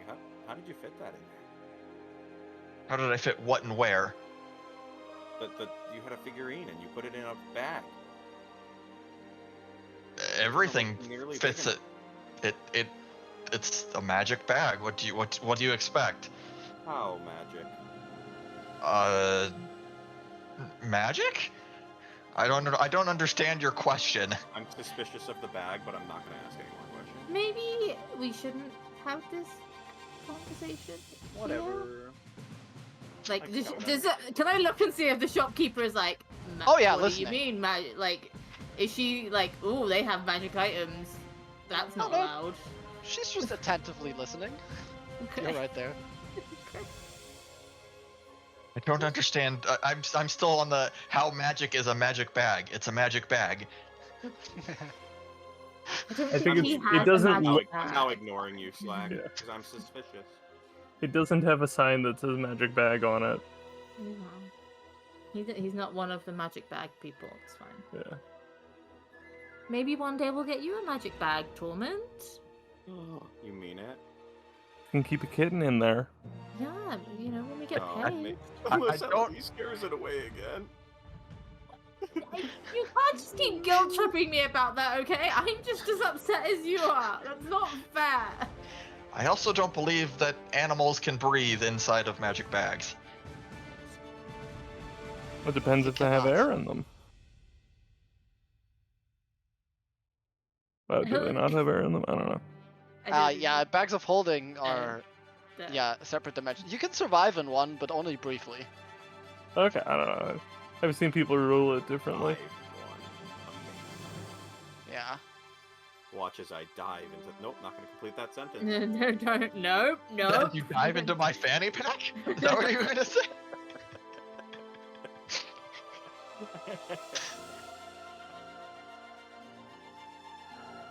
Right. I'm ready to leave the shop. Yep. Okay. Yeah. Elodie's like, when you said about cats, Elodie looked at the tabaxi like, cat, oh. Did we like, it's one of our children? Oh my god. Oh god. Amazing.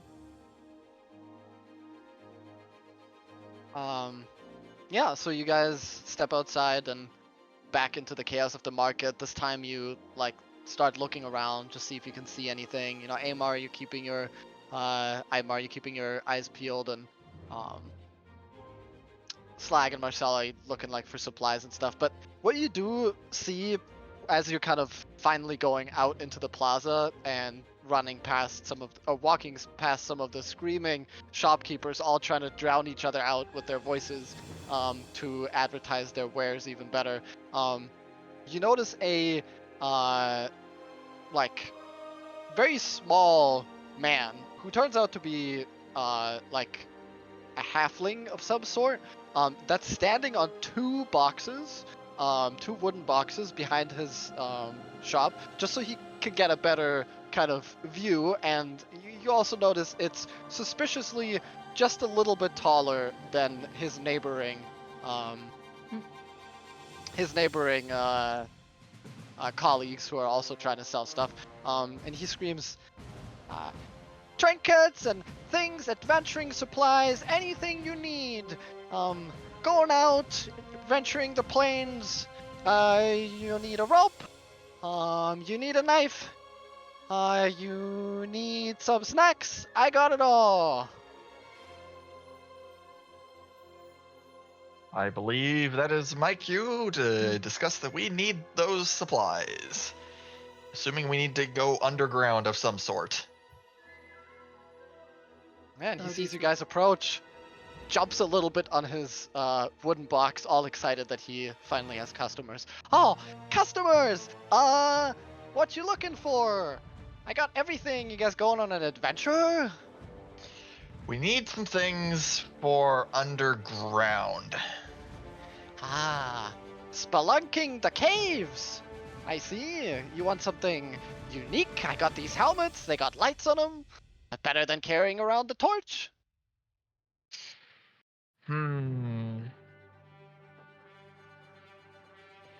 Or just regular torches. We got ropes. I'm gonna reach into Slag, or lean into Slag real quick and just let him know, like, I have 2 ropes, a torch, and some daggers for things like that. So, or I have my rapier for kind of things too.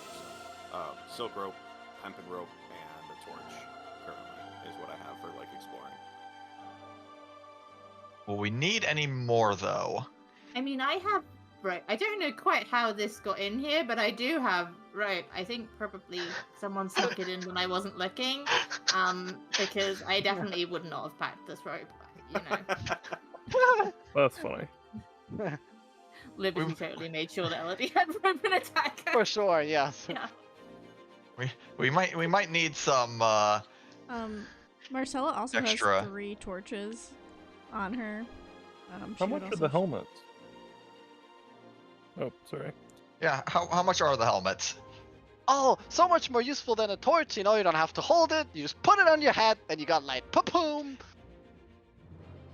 I mean, it depends, you know, It depends on... You gotta sell me this thing, my guy. Well, it depends on the customer, of course. The esteemed ones such as yourself get a good price, but other ones, they might not. If you're a Frazzler, you know, you get a better price anyways. You keep on saying words, but I don't hear any numbers. Well, now that I've so accurately described your person, I know exactly the perfect price. It is 30 gold. Oh, well. How long does That's it work? Perception there too to see if he's jerking Insight. you around. Insight. Insight. Okay, insight. Can I also roll insight? Yep, of course. Well, Is that normal or disadvantage? Normal. Okay. Okay. You notice, just like Elodie did before, Tormound, it's hard for you to tell. But Slag, you notice there's a little bit of a glint in his eye, as once again he seems to have gotten very confident, and now is more than willing to get some more money out of you.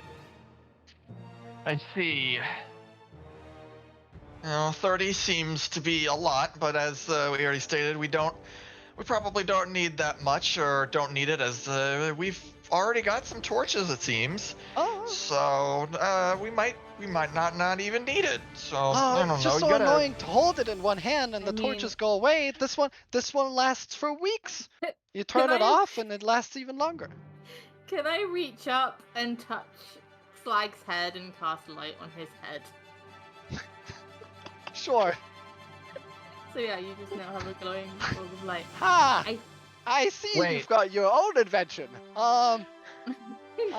Well, I could go down to 20 gold, so you guys could have multiple of those helmets. They're very good, very cheap.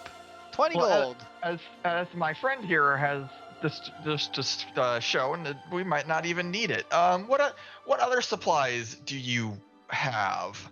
That might not need this. Might not well, need. I don't carry. I don't carry much in weapons, but I've got some thorn axes and throwing knives and some other like little daggers. Got a cooking knife if you need, stuff. I got a picnic mat. Anything you need. Got some tents back here too. They're a bit heavy though, so you'd have to help me lug them around. My assistant's not here right now, but yeah. This conversation's getting a little intense. I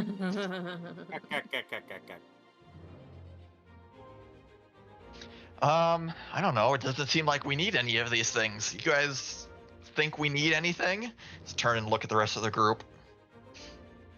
I'm interested in the throwing knives, quietly, like behind the scenes. You're what? I'm interested in the throwing knives now that I know he has them. How about we can do maybe a bargain price of get things together? Okay, what are you looking for?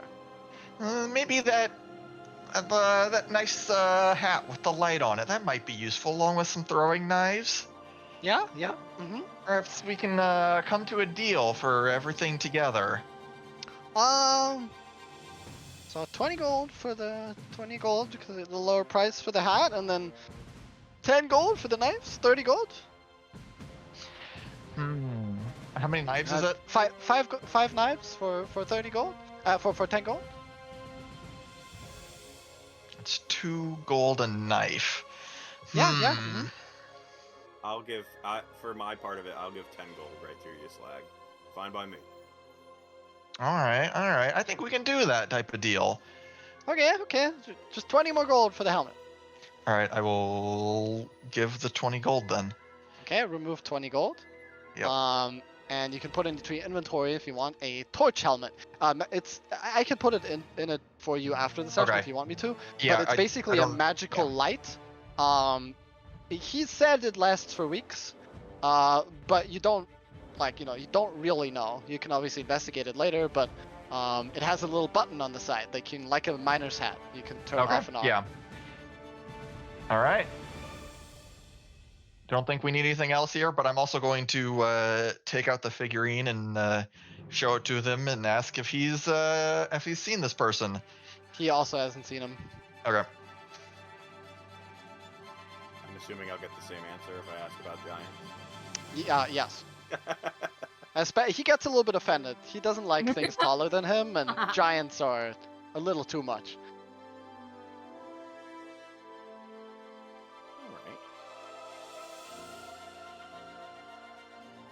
And you have 5 throwing knives. Yes. Tormound. Yep. And once again, Elodie, you don't need a check for this anymore because you've been paying attention. Another smirk. He's made a very good deal. These people. And he was always expecting to make a good deal. There's just a confidence there. Interesting. He senses a monopoly sort of situation going on. There is no competition and everyone charges the same prices. Well, There is have no a nice day. There is no competition in the eternal market. Yeah. There is no war in Ba Sing Se. Yeah. Yeah. It is that is the vibe I'm getting. Don't like that. Can I sort of read that on Elodie's face that she's like, everything's so expensive here. What's happening with these prices? Yeah. Do you try to obfuscate that? I don't think Elodie would try and hide it. They'd be like, I sort of lean over. I say, best not to get in trouble with the guild's powerful people there, even for someone of your station. It seems odd. There's a lot of control that these guilds seem to have, and I'm not sure I like it.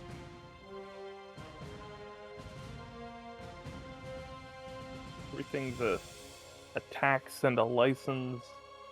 Difficult to do anything of your own without approval. Makes it very Tough. difficult. Volition. Yes, Yes. That's the word you're looking for. thank you.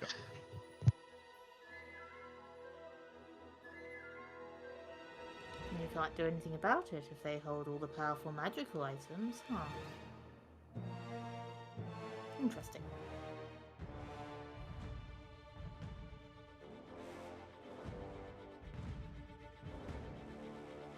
All right, should we move on to the next shop?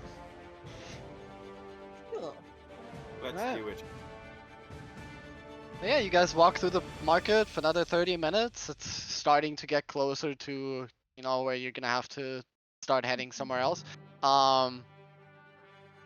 Is there anything anyone else was thinking they need on the way? Marcella, are you happy? Yeah, like I said, I would be looking, but not necessarily like Gotcha. needing to buy anything. Yeah. Okay, I'm just making sure. So with that, you've been kind of asking around, for a cartographer, and like people haven't really been able to give you a straight answer, Aimar. But as you approach a human woman selling like kind of different colored T-shirts and like simple clothes behind the stall, as you ask her about a cartographer, she's like, well, I mean, yes, I mean you're lucky you're here, if you were in Market Celestia, I don't think you could find something of the quality that you're looking for. But what do you need? Like a map of this market, or just so I know, because there's plenty. I have business in a few different quarters, so something of the whole space would be Oh. nice. The whole marketplace eternal. Well, don't take me at my word. But if I could show you the way, but would be nice if you could buy a T-shirt. Maybe I've not had too many customers today. What's on the T-shirt? It's like a big heart that says below it like I heart marketplace eternal. Oh, I look at it. I go, how much is a T-shirt? Oh, just the silver. Oh, of course. And I without even thinking, I just reach into my bag and grab a coin and give it to her. I Oh. want one. I want one. I want one too. I'm gonna, yeah. Do you have any in like smaller sizes? Oh yes, Like, of course. say- Plenty of different sizes. We got glitter. We got no glitter. Anything you want. Do you have glitter? Okay. Do you have one in like this like kind of size? And I will like gesture to like Iggy's size. Like, does she have one in Iggy's? No, I size? don't have any baby clothing, I'm afraid. Oh. Well, I'll just take the smallest one that you have, and I'll see if I can make it work. Oh, okay. Yeah, we got this one back here. Any preference on the motif? Glitter for sure. Okay. Like the heart is nice. You can see Slag basically like cringe up at every single time you say glitter. Like rhinestones. We gonna bedazzle you one day. All right. Yeah, you all, whoever wants to buy one, you guys get some nice touristy shirts. Yeah, hell yeah. Right. How does that money work out for me? What do you mean? I only have gold. I don't have any silver. Then just put 9 silver. You would give a gold and you would get 9 silver Oh, back. It's all in increments of 10. When I reach in and grab a coin, I wasn't actually looking, so I would have given her a gold, partly just to like grease the wheels a little bit. Okay. So I don't know if she would charge other people. Mighty generous of you. Well, with that extra donation, I'm certainly going to let you know that there's a place just west of here on the edge, where all the shops are. It's the only one I know of that offers maps of the full Marketplace Eternal. You might be able to find some maps of this quarter in particular. Around here, there's some people selling smaller maps, or at the very least highlighting points of interest. But if you're looking for something truly good, then you're gonna want to have to go to Chart Hard. It has a big map on the facade of the building. It's not hard to miss. It's not easy. Yeah, sorry. It's not hard to miss. Is it easy to chart? I mean, I don't know how hard it's charting, but it says it's charting hard, so. I'm sure its advertising is totally honest. Right. Everything in this city is honest. But yeah, should be just on the western side of the plaza. Oh, lovely. Thank you very much. You're welcome. Enjoy the shirts. You too. And then I turn to. You just did you too. Hope that she enjoys the shirts. Yes. Classic, love it. On purpose. Yeah. Of course. Yeah, I've never done that by accident. Okay. Yeah, save some time. You walk the rest of the plaza. You keep walking west, which is the direction you have to head anyways. And half an hour later, you finally make it through the jungle of stands and shops and arrive on the west side. It takes you a little bit walking up and down until you finally find the Chart Hard. But when you do, and you step in, you notice it's exactly what you were looking for. You all enter, and you see many maps of major cities, very different to this, but you notice that they some of them have in big letters the plane and the location. So cities, major cities, far away from here. A lot of them stacked up on shelves. Some of the more famous ones on the walls, such as Waterdeep and Baldur's Gate. There's a bit of everything. But generally, it's hard to understand which ones of them refer to what city, unless you actually went through the big shelves and looked at each of them separately. You notice also there's all kinds of there's all kinds of inks and parchments for sale on the large tables on the sides of the room. Behind one of the tables is a glass case that contains a floating feather that seems to be flitting around in its glass cage, with a price tag in front of it. So all kinds of things for sale here. And behind the counter in front of you, you see the shopkeeper, a lizard folk. She has very fancy clothes. Some of them have frills and everything. But the most notable thing is that every single piece of her clothing seems to have a different color. She has a red, kind of beret hat, blue shirt, green, a green long dress. She has black gloves, and you even notice that her socks have a different color, as she seems to have covered her scales in clothing everywhere. And she looks more like a rainbow. Certainly a fashion statement. And behind this lizard woman, you notice a huge map on the wall, which is labeled Marketplace Eternal on the top. However, said map is heavily blurred. You notice there's something going on, and it seems more like a magical effect than anything inked. Except for the section of the immediate area where you are. So you notice some of the market is revealed and stuff like that. But the sheer size of the city finally becomes clear to you as you look at the map. Just this marketplace itself, compared to one of the four quarters, you are in the bottom left quarter and the southwestern quarter. Just that marketplace is maybe 5% of this quarter. So, yeah, now that you actually see a map or the blurred version of it, you can't make out the details, but you can still see major structures and locations and the huge walls surrounding the city.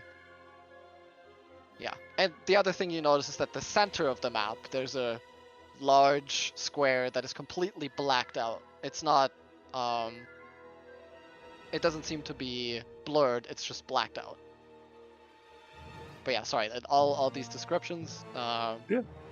The woman behind the counter notices you. There are some other people in the shop this time, but they seem to be browsing through maps on the side, so you have her undivided attention as you walk in. Oh yeah, I walk up and I gesture to the big map. I say, that, what's happening with that map over there? I've never seen one redact in real time. Oh, well, you know, copyright and all that. If I let just anyone walk in here, they could just magically copy the map. There's plenty of options, plenty of ways to do so, but this one's my baby. This is the prized one. You know, I'm not gonna just have anyone walk in, copy my work, and then walk out without paying. Well, smart. Didn't expect that from, well, didn't expect that at all, really. Oh. The map, city doesn't change. Well, the city does change. Marketplace Eternal is ever changing. In fact, some of the events in recent years, and especially what happened to Hightower, you know, it's I guarantee you're not gonna find a more detailed, and more accurate, and most recent map anywhere else. And what would one of those run me? Is anyone else with me, or is it just me that has gone? I think we all just I been think following I each am. other. I definitely been. Also, what is Hightower? Yeah, I was gonna say Marcella Yeah. perks up like what is Hightower? Oh, Hightower is the northeastern quarter of the Marketplace Eternal. It's had some difficulties, and, well, there are maps of the old district, but I've gotten my hands on a very recent scan, even after all the destruction. So, if you're looking for accuracy, I'm the place. What sort of destruction are we talking about? Oh, yeah, I can tell you're all new here, yes? You could say I like to that. think we're all wearing the I Heart New York shirt. Like we Elodie's look like wouldn't know. tourists. Except for Marcella. Marcella's not wearing that shirt, and it's all of you just with it on. I'm gonna guess that Huron does not also have it on, so the two of us No, are it's just in the not. back. Flag also did not buy a shirt. Okay, so there's three of us that don't. Well, I will say it is always fantastic, even, you know, nowadays when visitors are getting rarer and rarer, you know, not everyone can afford the teleportation fees these days, but it is always wonderful to welcome Frazzlers such as yourself to the city, and I'm sorry you haven't heard of it, but, I suppose if you haven't been here in the last decade, the, district has been more or less destroyed. Well, nowadays it's just being invaded by beasts. I know there's still people there fighting. I personally couldn't imagine living in a shithole like that, but, well, Bright Moon's declared the district off limits and it's been isolated. It's unfortunate, really, but maybe once the beasts have been beaten back, we can reclaim. It's none of my business, anyway.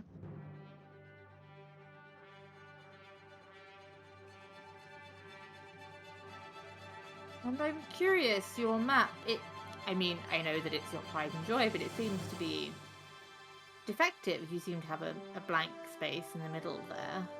Oh, well, I don't have much of a choice with that one. The Royal Palace is completely off limits. If I depicted anything like that, I would get arrested and then executed or worse, so I like to keep my head where it is, and she taps her scaly head. Right, no, naturally. So no one knows what's inside the palace then? I mean, everyone knows that it's a royal palace, but, well, it's been heavily locked down, and even if I could get my hands on such information, if I put that on print, I would not live very long. Right. Or you'd have to charge a great deal. Well, this map is very special. I enchanted and, Like even the copies themselves, the parchment, everything's pretty expensive. The map even has a zoom function, believe it or not. And with the detail that I've put into it, it should give you a very good picture of what's around. Oh yes, of course. And how could I forget? I have recently also implemented a little something I like to call I haven't given it a name yet, but it basically shows you where you are at all times. So if you ever get lost, you just look at the map, zoom in, and bam, there you are. Well, that certainly sounds useful. What I go like reach for some parchment on a shelf to sort of bring to her. I say, what would it cost to get something like this made? Well, you can tell we are new in town. well my services are fairly expensive, but I'm sure, considering the value and you guys clearly looking for it, it is 1,000 gold.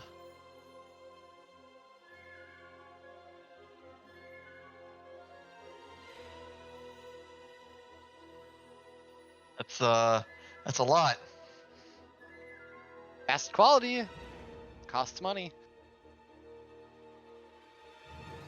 And this shows you the whole of the Marketplace Eternal, does it? It sure does, yes.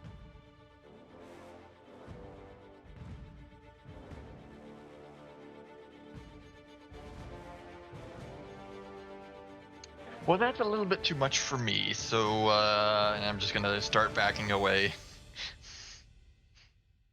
That's fair, that's fair. Well, if you're interested, the parchment that you're touching over there, you can pick from any color. The more grayish ones, the brown ones, they're either way, all of the parchments are magical and once enchanted are going to be pretty durable as well, so if you do decide to buy one, it shouldn't get destroyed very quickly. Ah, that's good. I turn and say, this seems like a good idea.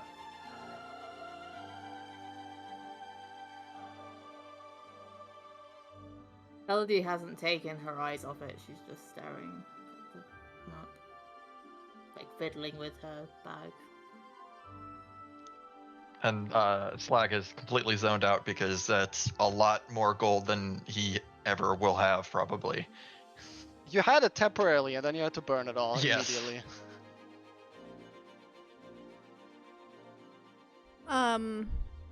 Marcella would probably whisper that she would put 200 in for the map if everybody wanted to contribute.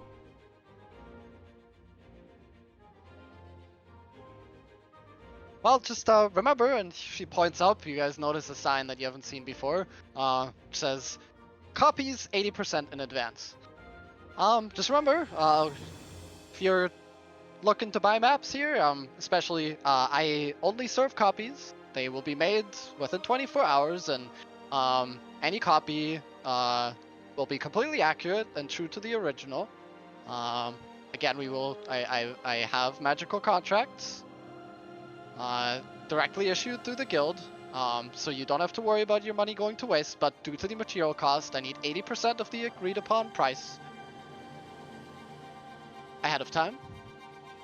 20% paid on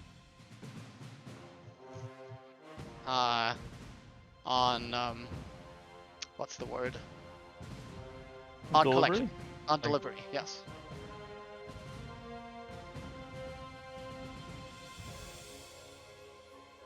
Well, I can't see a use for it at this point because we're going to be leaving soon. So Not leaving the city. I think the ruins are in the city. Might be. Well, and I turn back to the shopkeeper. I say, how long does it take to receive? 24 hours. Okay, so we don't would have be time for something- that. Well, we could get it once we were done. What if All we're that extra gold? But if But if we're looking for a map of the ruins, it's not going to be ready in time, and we're not going to need it. Oh no, Oh, it's not. I'm- It's not just the ruins. It's the whole city. Yeah, I don't offer any maps of ruins. I'm not sure where you're going, but this is the city itself. Nothing underground. Perhaps we could do a deal. I was also in the market for a diary of sorts. And perhaps, a nice quill and some ink. Perhaps we could bulk purchase, make some kind of arrangement. Make me a persuasion check.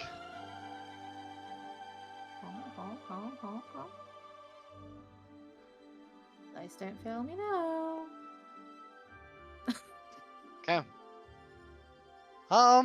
Sure, we could arrange that. I could throw you in some things. The one of the magical feathers, I don't know if what kind of diary you were looking for, but that one would cost extra. But anything else I can throw in with the price of the map.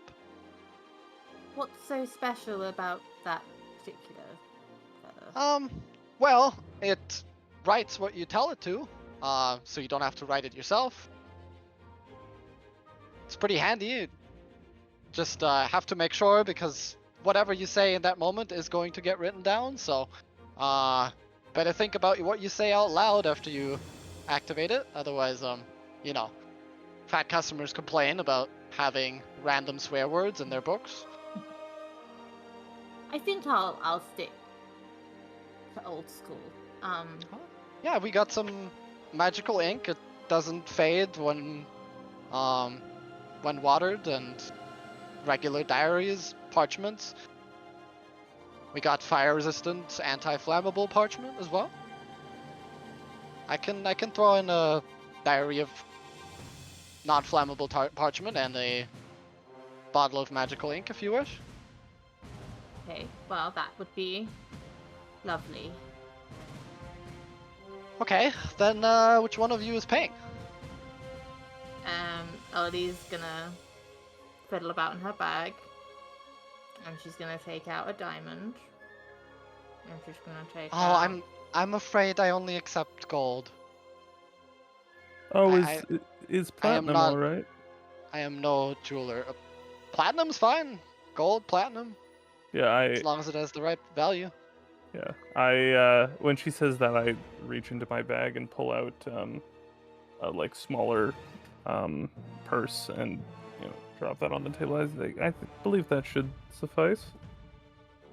Let me 1 second. Just need to make sure. 5, 10, 15, 30, 80 platinum to the dot.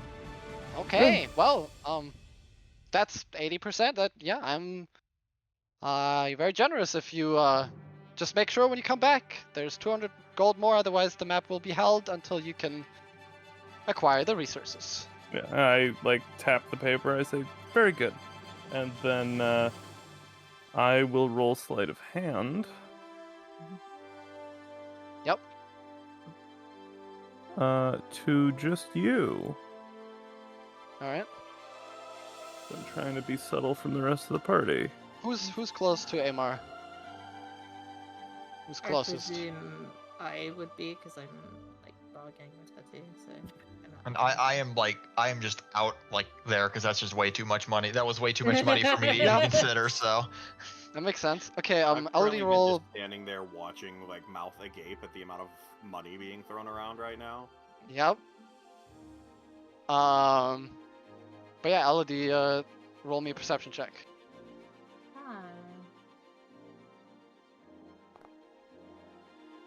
Oh no!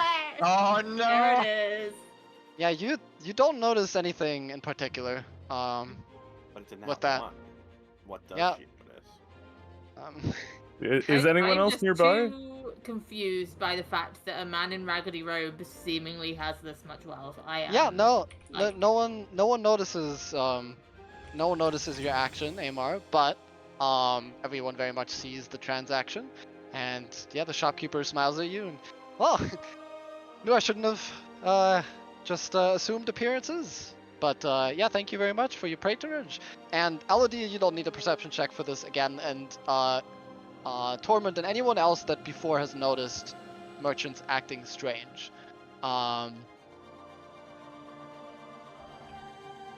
What? Sorry, I just needed to respond to something.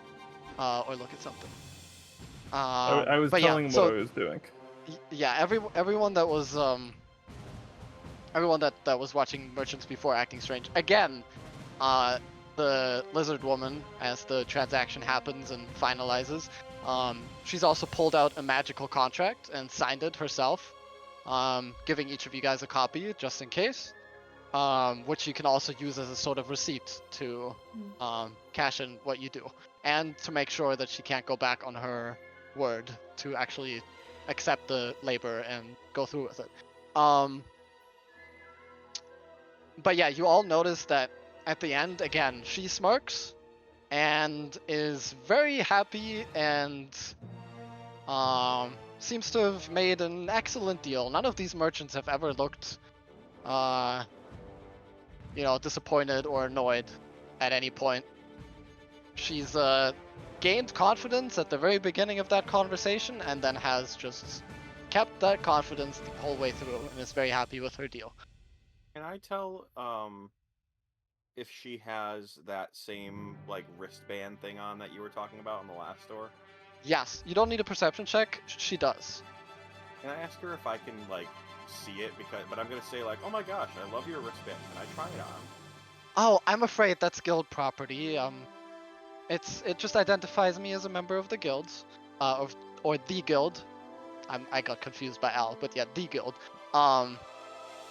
If I'm sure you can look at it, but please don't touch it. All right. Well, where? I mean, I just like it. Could I have one? Like I said, I'm afraid that's property of the guild. You can go there and apply for one yourself. Any respectable businessman here has one. All right. That's all I needed to know. What Is about there the the- less respectable? Yes, okay. What do you mean? Well, you said any respectable businessman has one. Well, anyone earning enough to want to work with the guild. And anyone needing their protection, such as myself. I don't have bodyguards.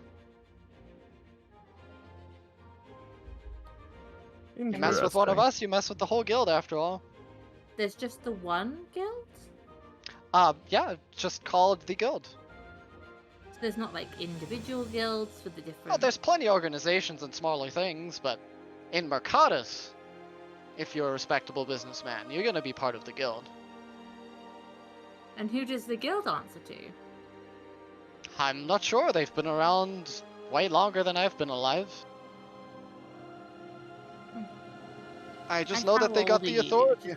Just sorry for Oh. that rude question, but... Oh, that's okay. I'm 32, lady.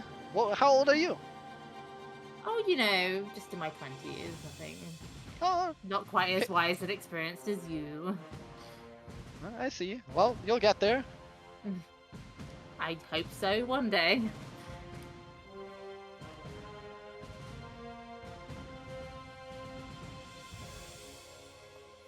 All right. I'm definitely gonna feel Sorry. super suspicious of them and start walking. I don't know. You go ahead, Marcella.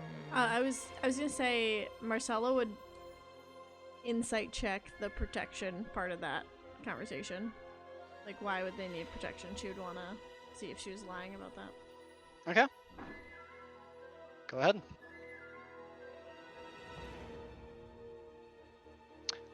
She seems to be telling the truth about what she said about the guild, and she doesn't have bodyguards or anything, so she seems to, at the very least, believes that the guild is offering her protection. What kind, you don't know, but she wasn't lying.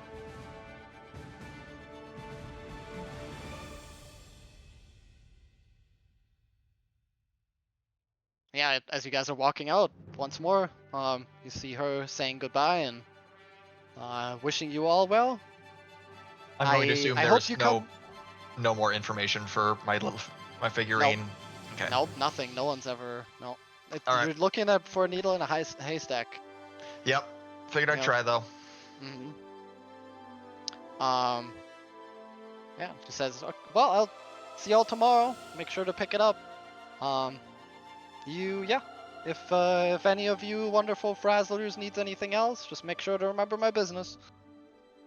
And I say, you're a very good sizzler. And then I make a bit of a hissing noise as I respond. She is visibly taken aback and raises her eyebrow. But why would you... And then I just walk out the door.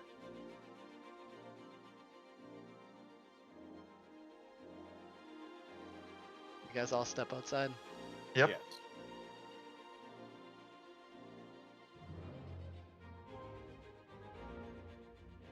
Okay. Now we're at the point where we're really deep into the shopping episode. But Yeah. anyone else looking for something? Just to make sure.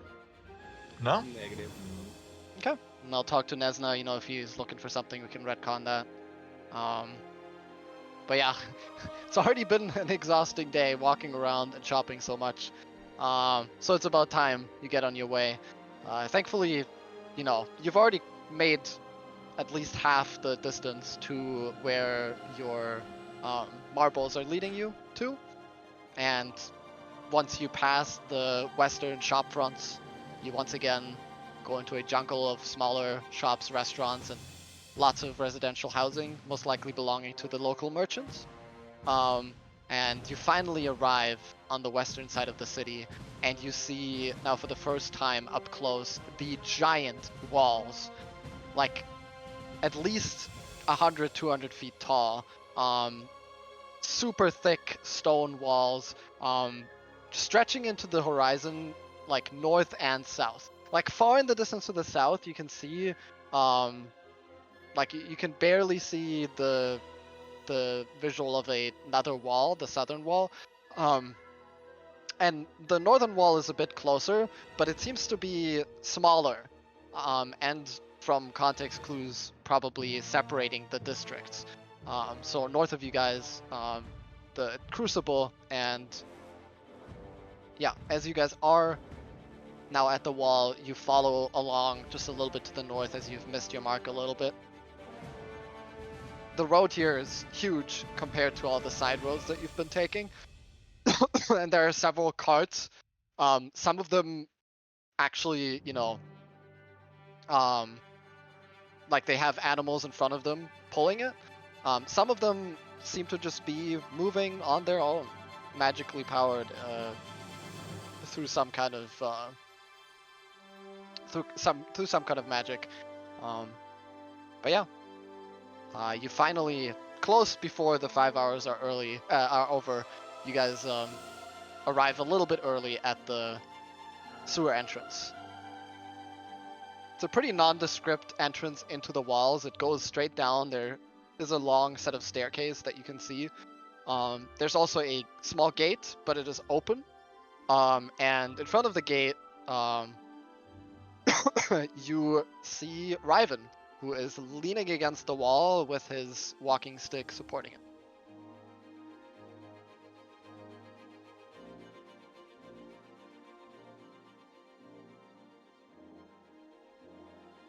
All right.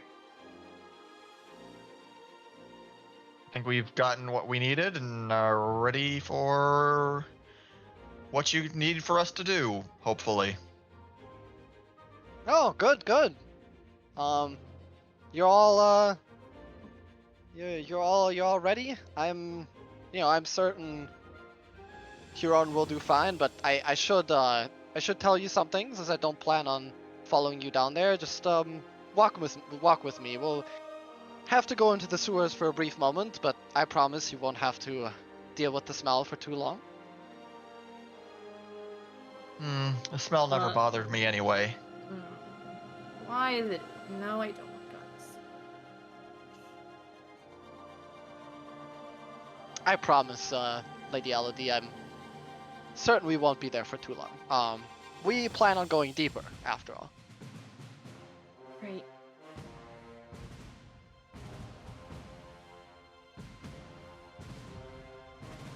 yeah, you guys Yeah. walk down. Yeah.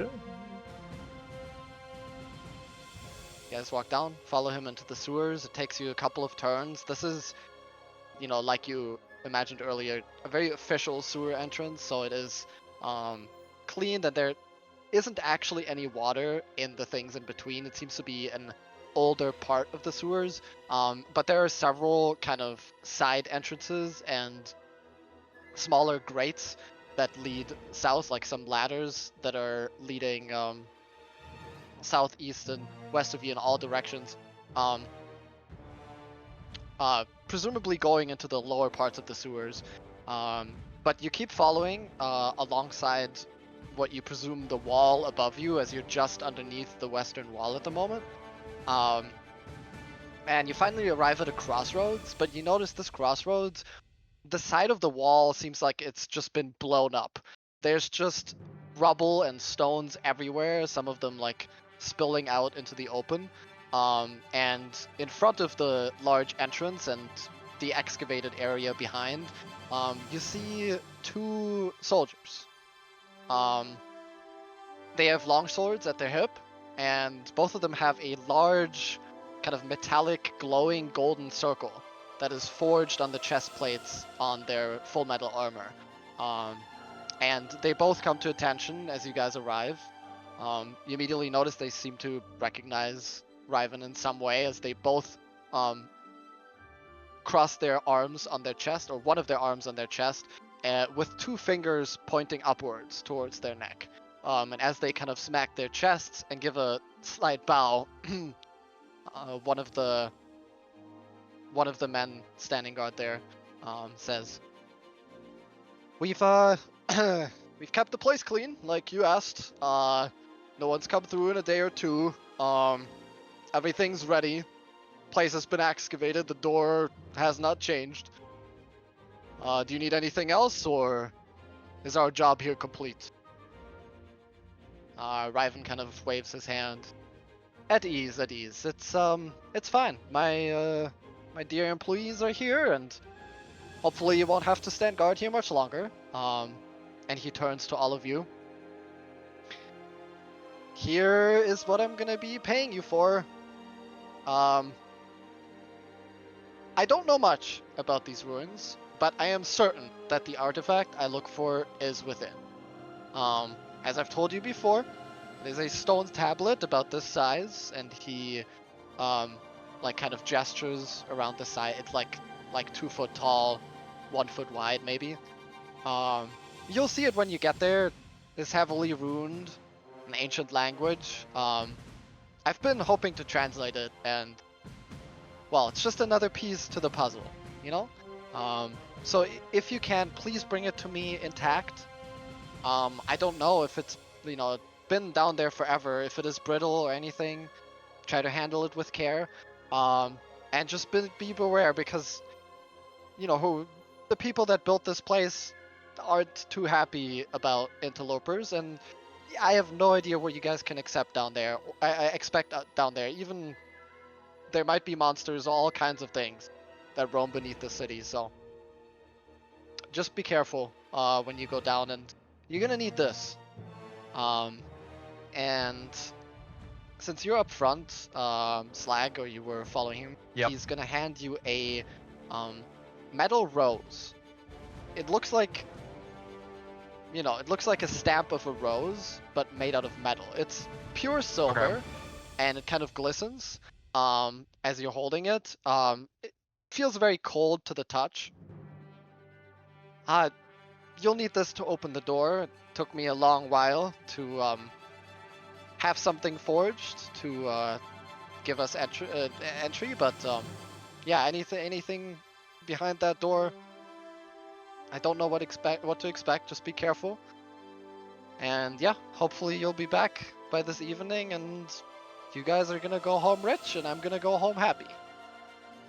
He said the people who built this place. Who built? Like, who do you know built this place? Well, the Eternal Marketplace is ever changing. But very few know that this has not always been what it looked like. a few thousand years ago, I'm not sure exactly how long, there was a change. And, well, let's say something new was built upon the rubbles of something old. I do not meddle in the affair of the gods, but as far as I know, it was a pretty significant event. Whatever the case, there are things beneath the city, deep beneath the city, that have long been forgotten, and this is just one of them. Interesting. Okay.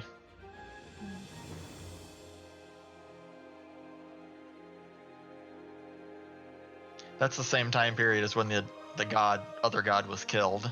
No, that was way before. Way She's before. been dead for around a millennia, if from the information that you have. Okay. Ty, we're about to end. You good?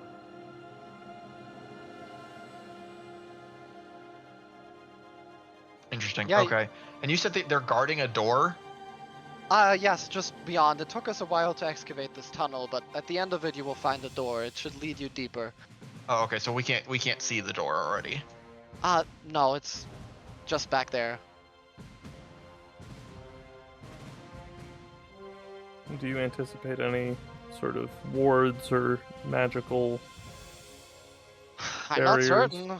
There might be things that might have survived for that long, but any kind of magic begins to fade after a few thousand years. There might be nothing down there for all I know. And this item that we're going to get that's so sentimental to you, which is odd given that it's thousands of years old, seemingly. Well, it's sentimental for my research. I've been studying this language for a long time. Uh-huh. And is this something that is magical in nature, you know? It may be. I'm not certain. It would have been magical at its prime, I would assume. I'm just, I wouldn't want us to get in trouble with the Bright Moons, Oh, no, don't worry about them. As long as you don't go around telling them what we're up to. So they wouldn't approve of what's going on here. Oh, they have their heads so far up their own asses. If there's anything that they can't profit from, they hate it. So, yeah, I mean, I would assume they wouldn't be too happy. Oh, well, best we don't tell them then. I'll give them a wink. I agree. If you did, I'd have to kill you after all. Oh, I don't think that will be a problem.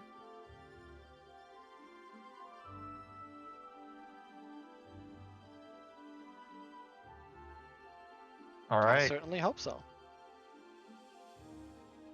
Any other questions, or are you ready for some spelunking? Let's go spelunking, I guess. Yeah, sounds like a good time. Alright, I will wait here for your return. It is Can best I- if... Yeah? Can I do... It's a little bit late. Can I do an insight check? Just Yep. to see if he's genuine about, not really vibing with the Bright Moons? Yeah, sure.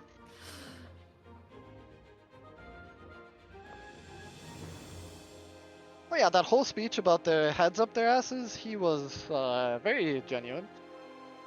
He was insulting them with passion. Good.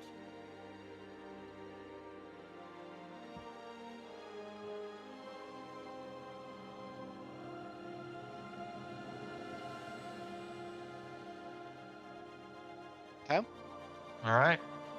Yeah. He stays behind with the two soldiers. As you guys venture forward into the tunnel. Finally arrive at an ornate door. And with that, we're gonna end this week's session.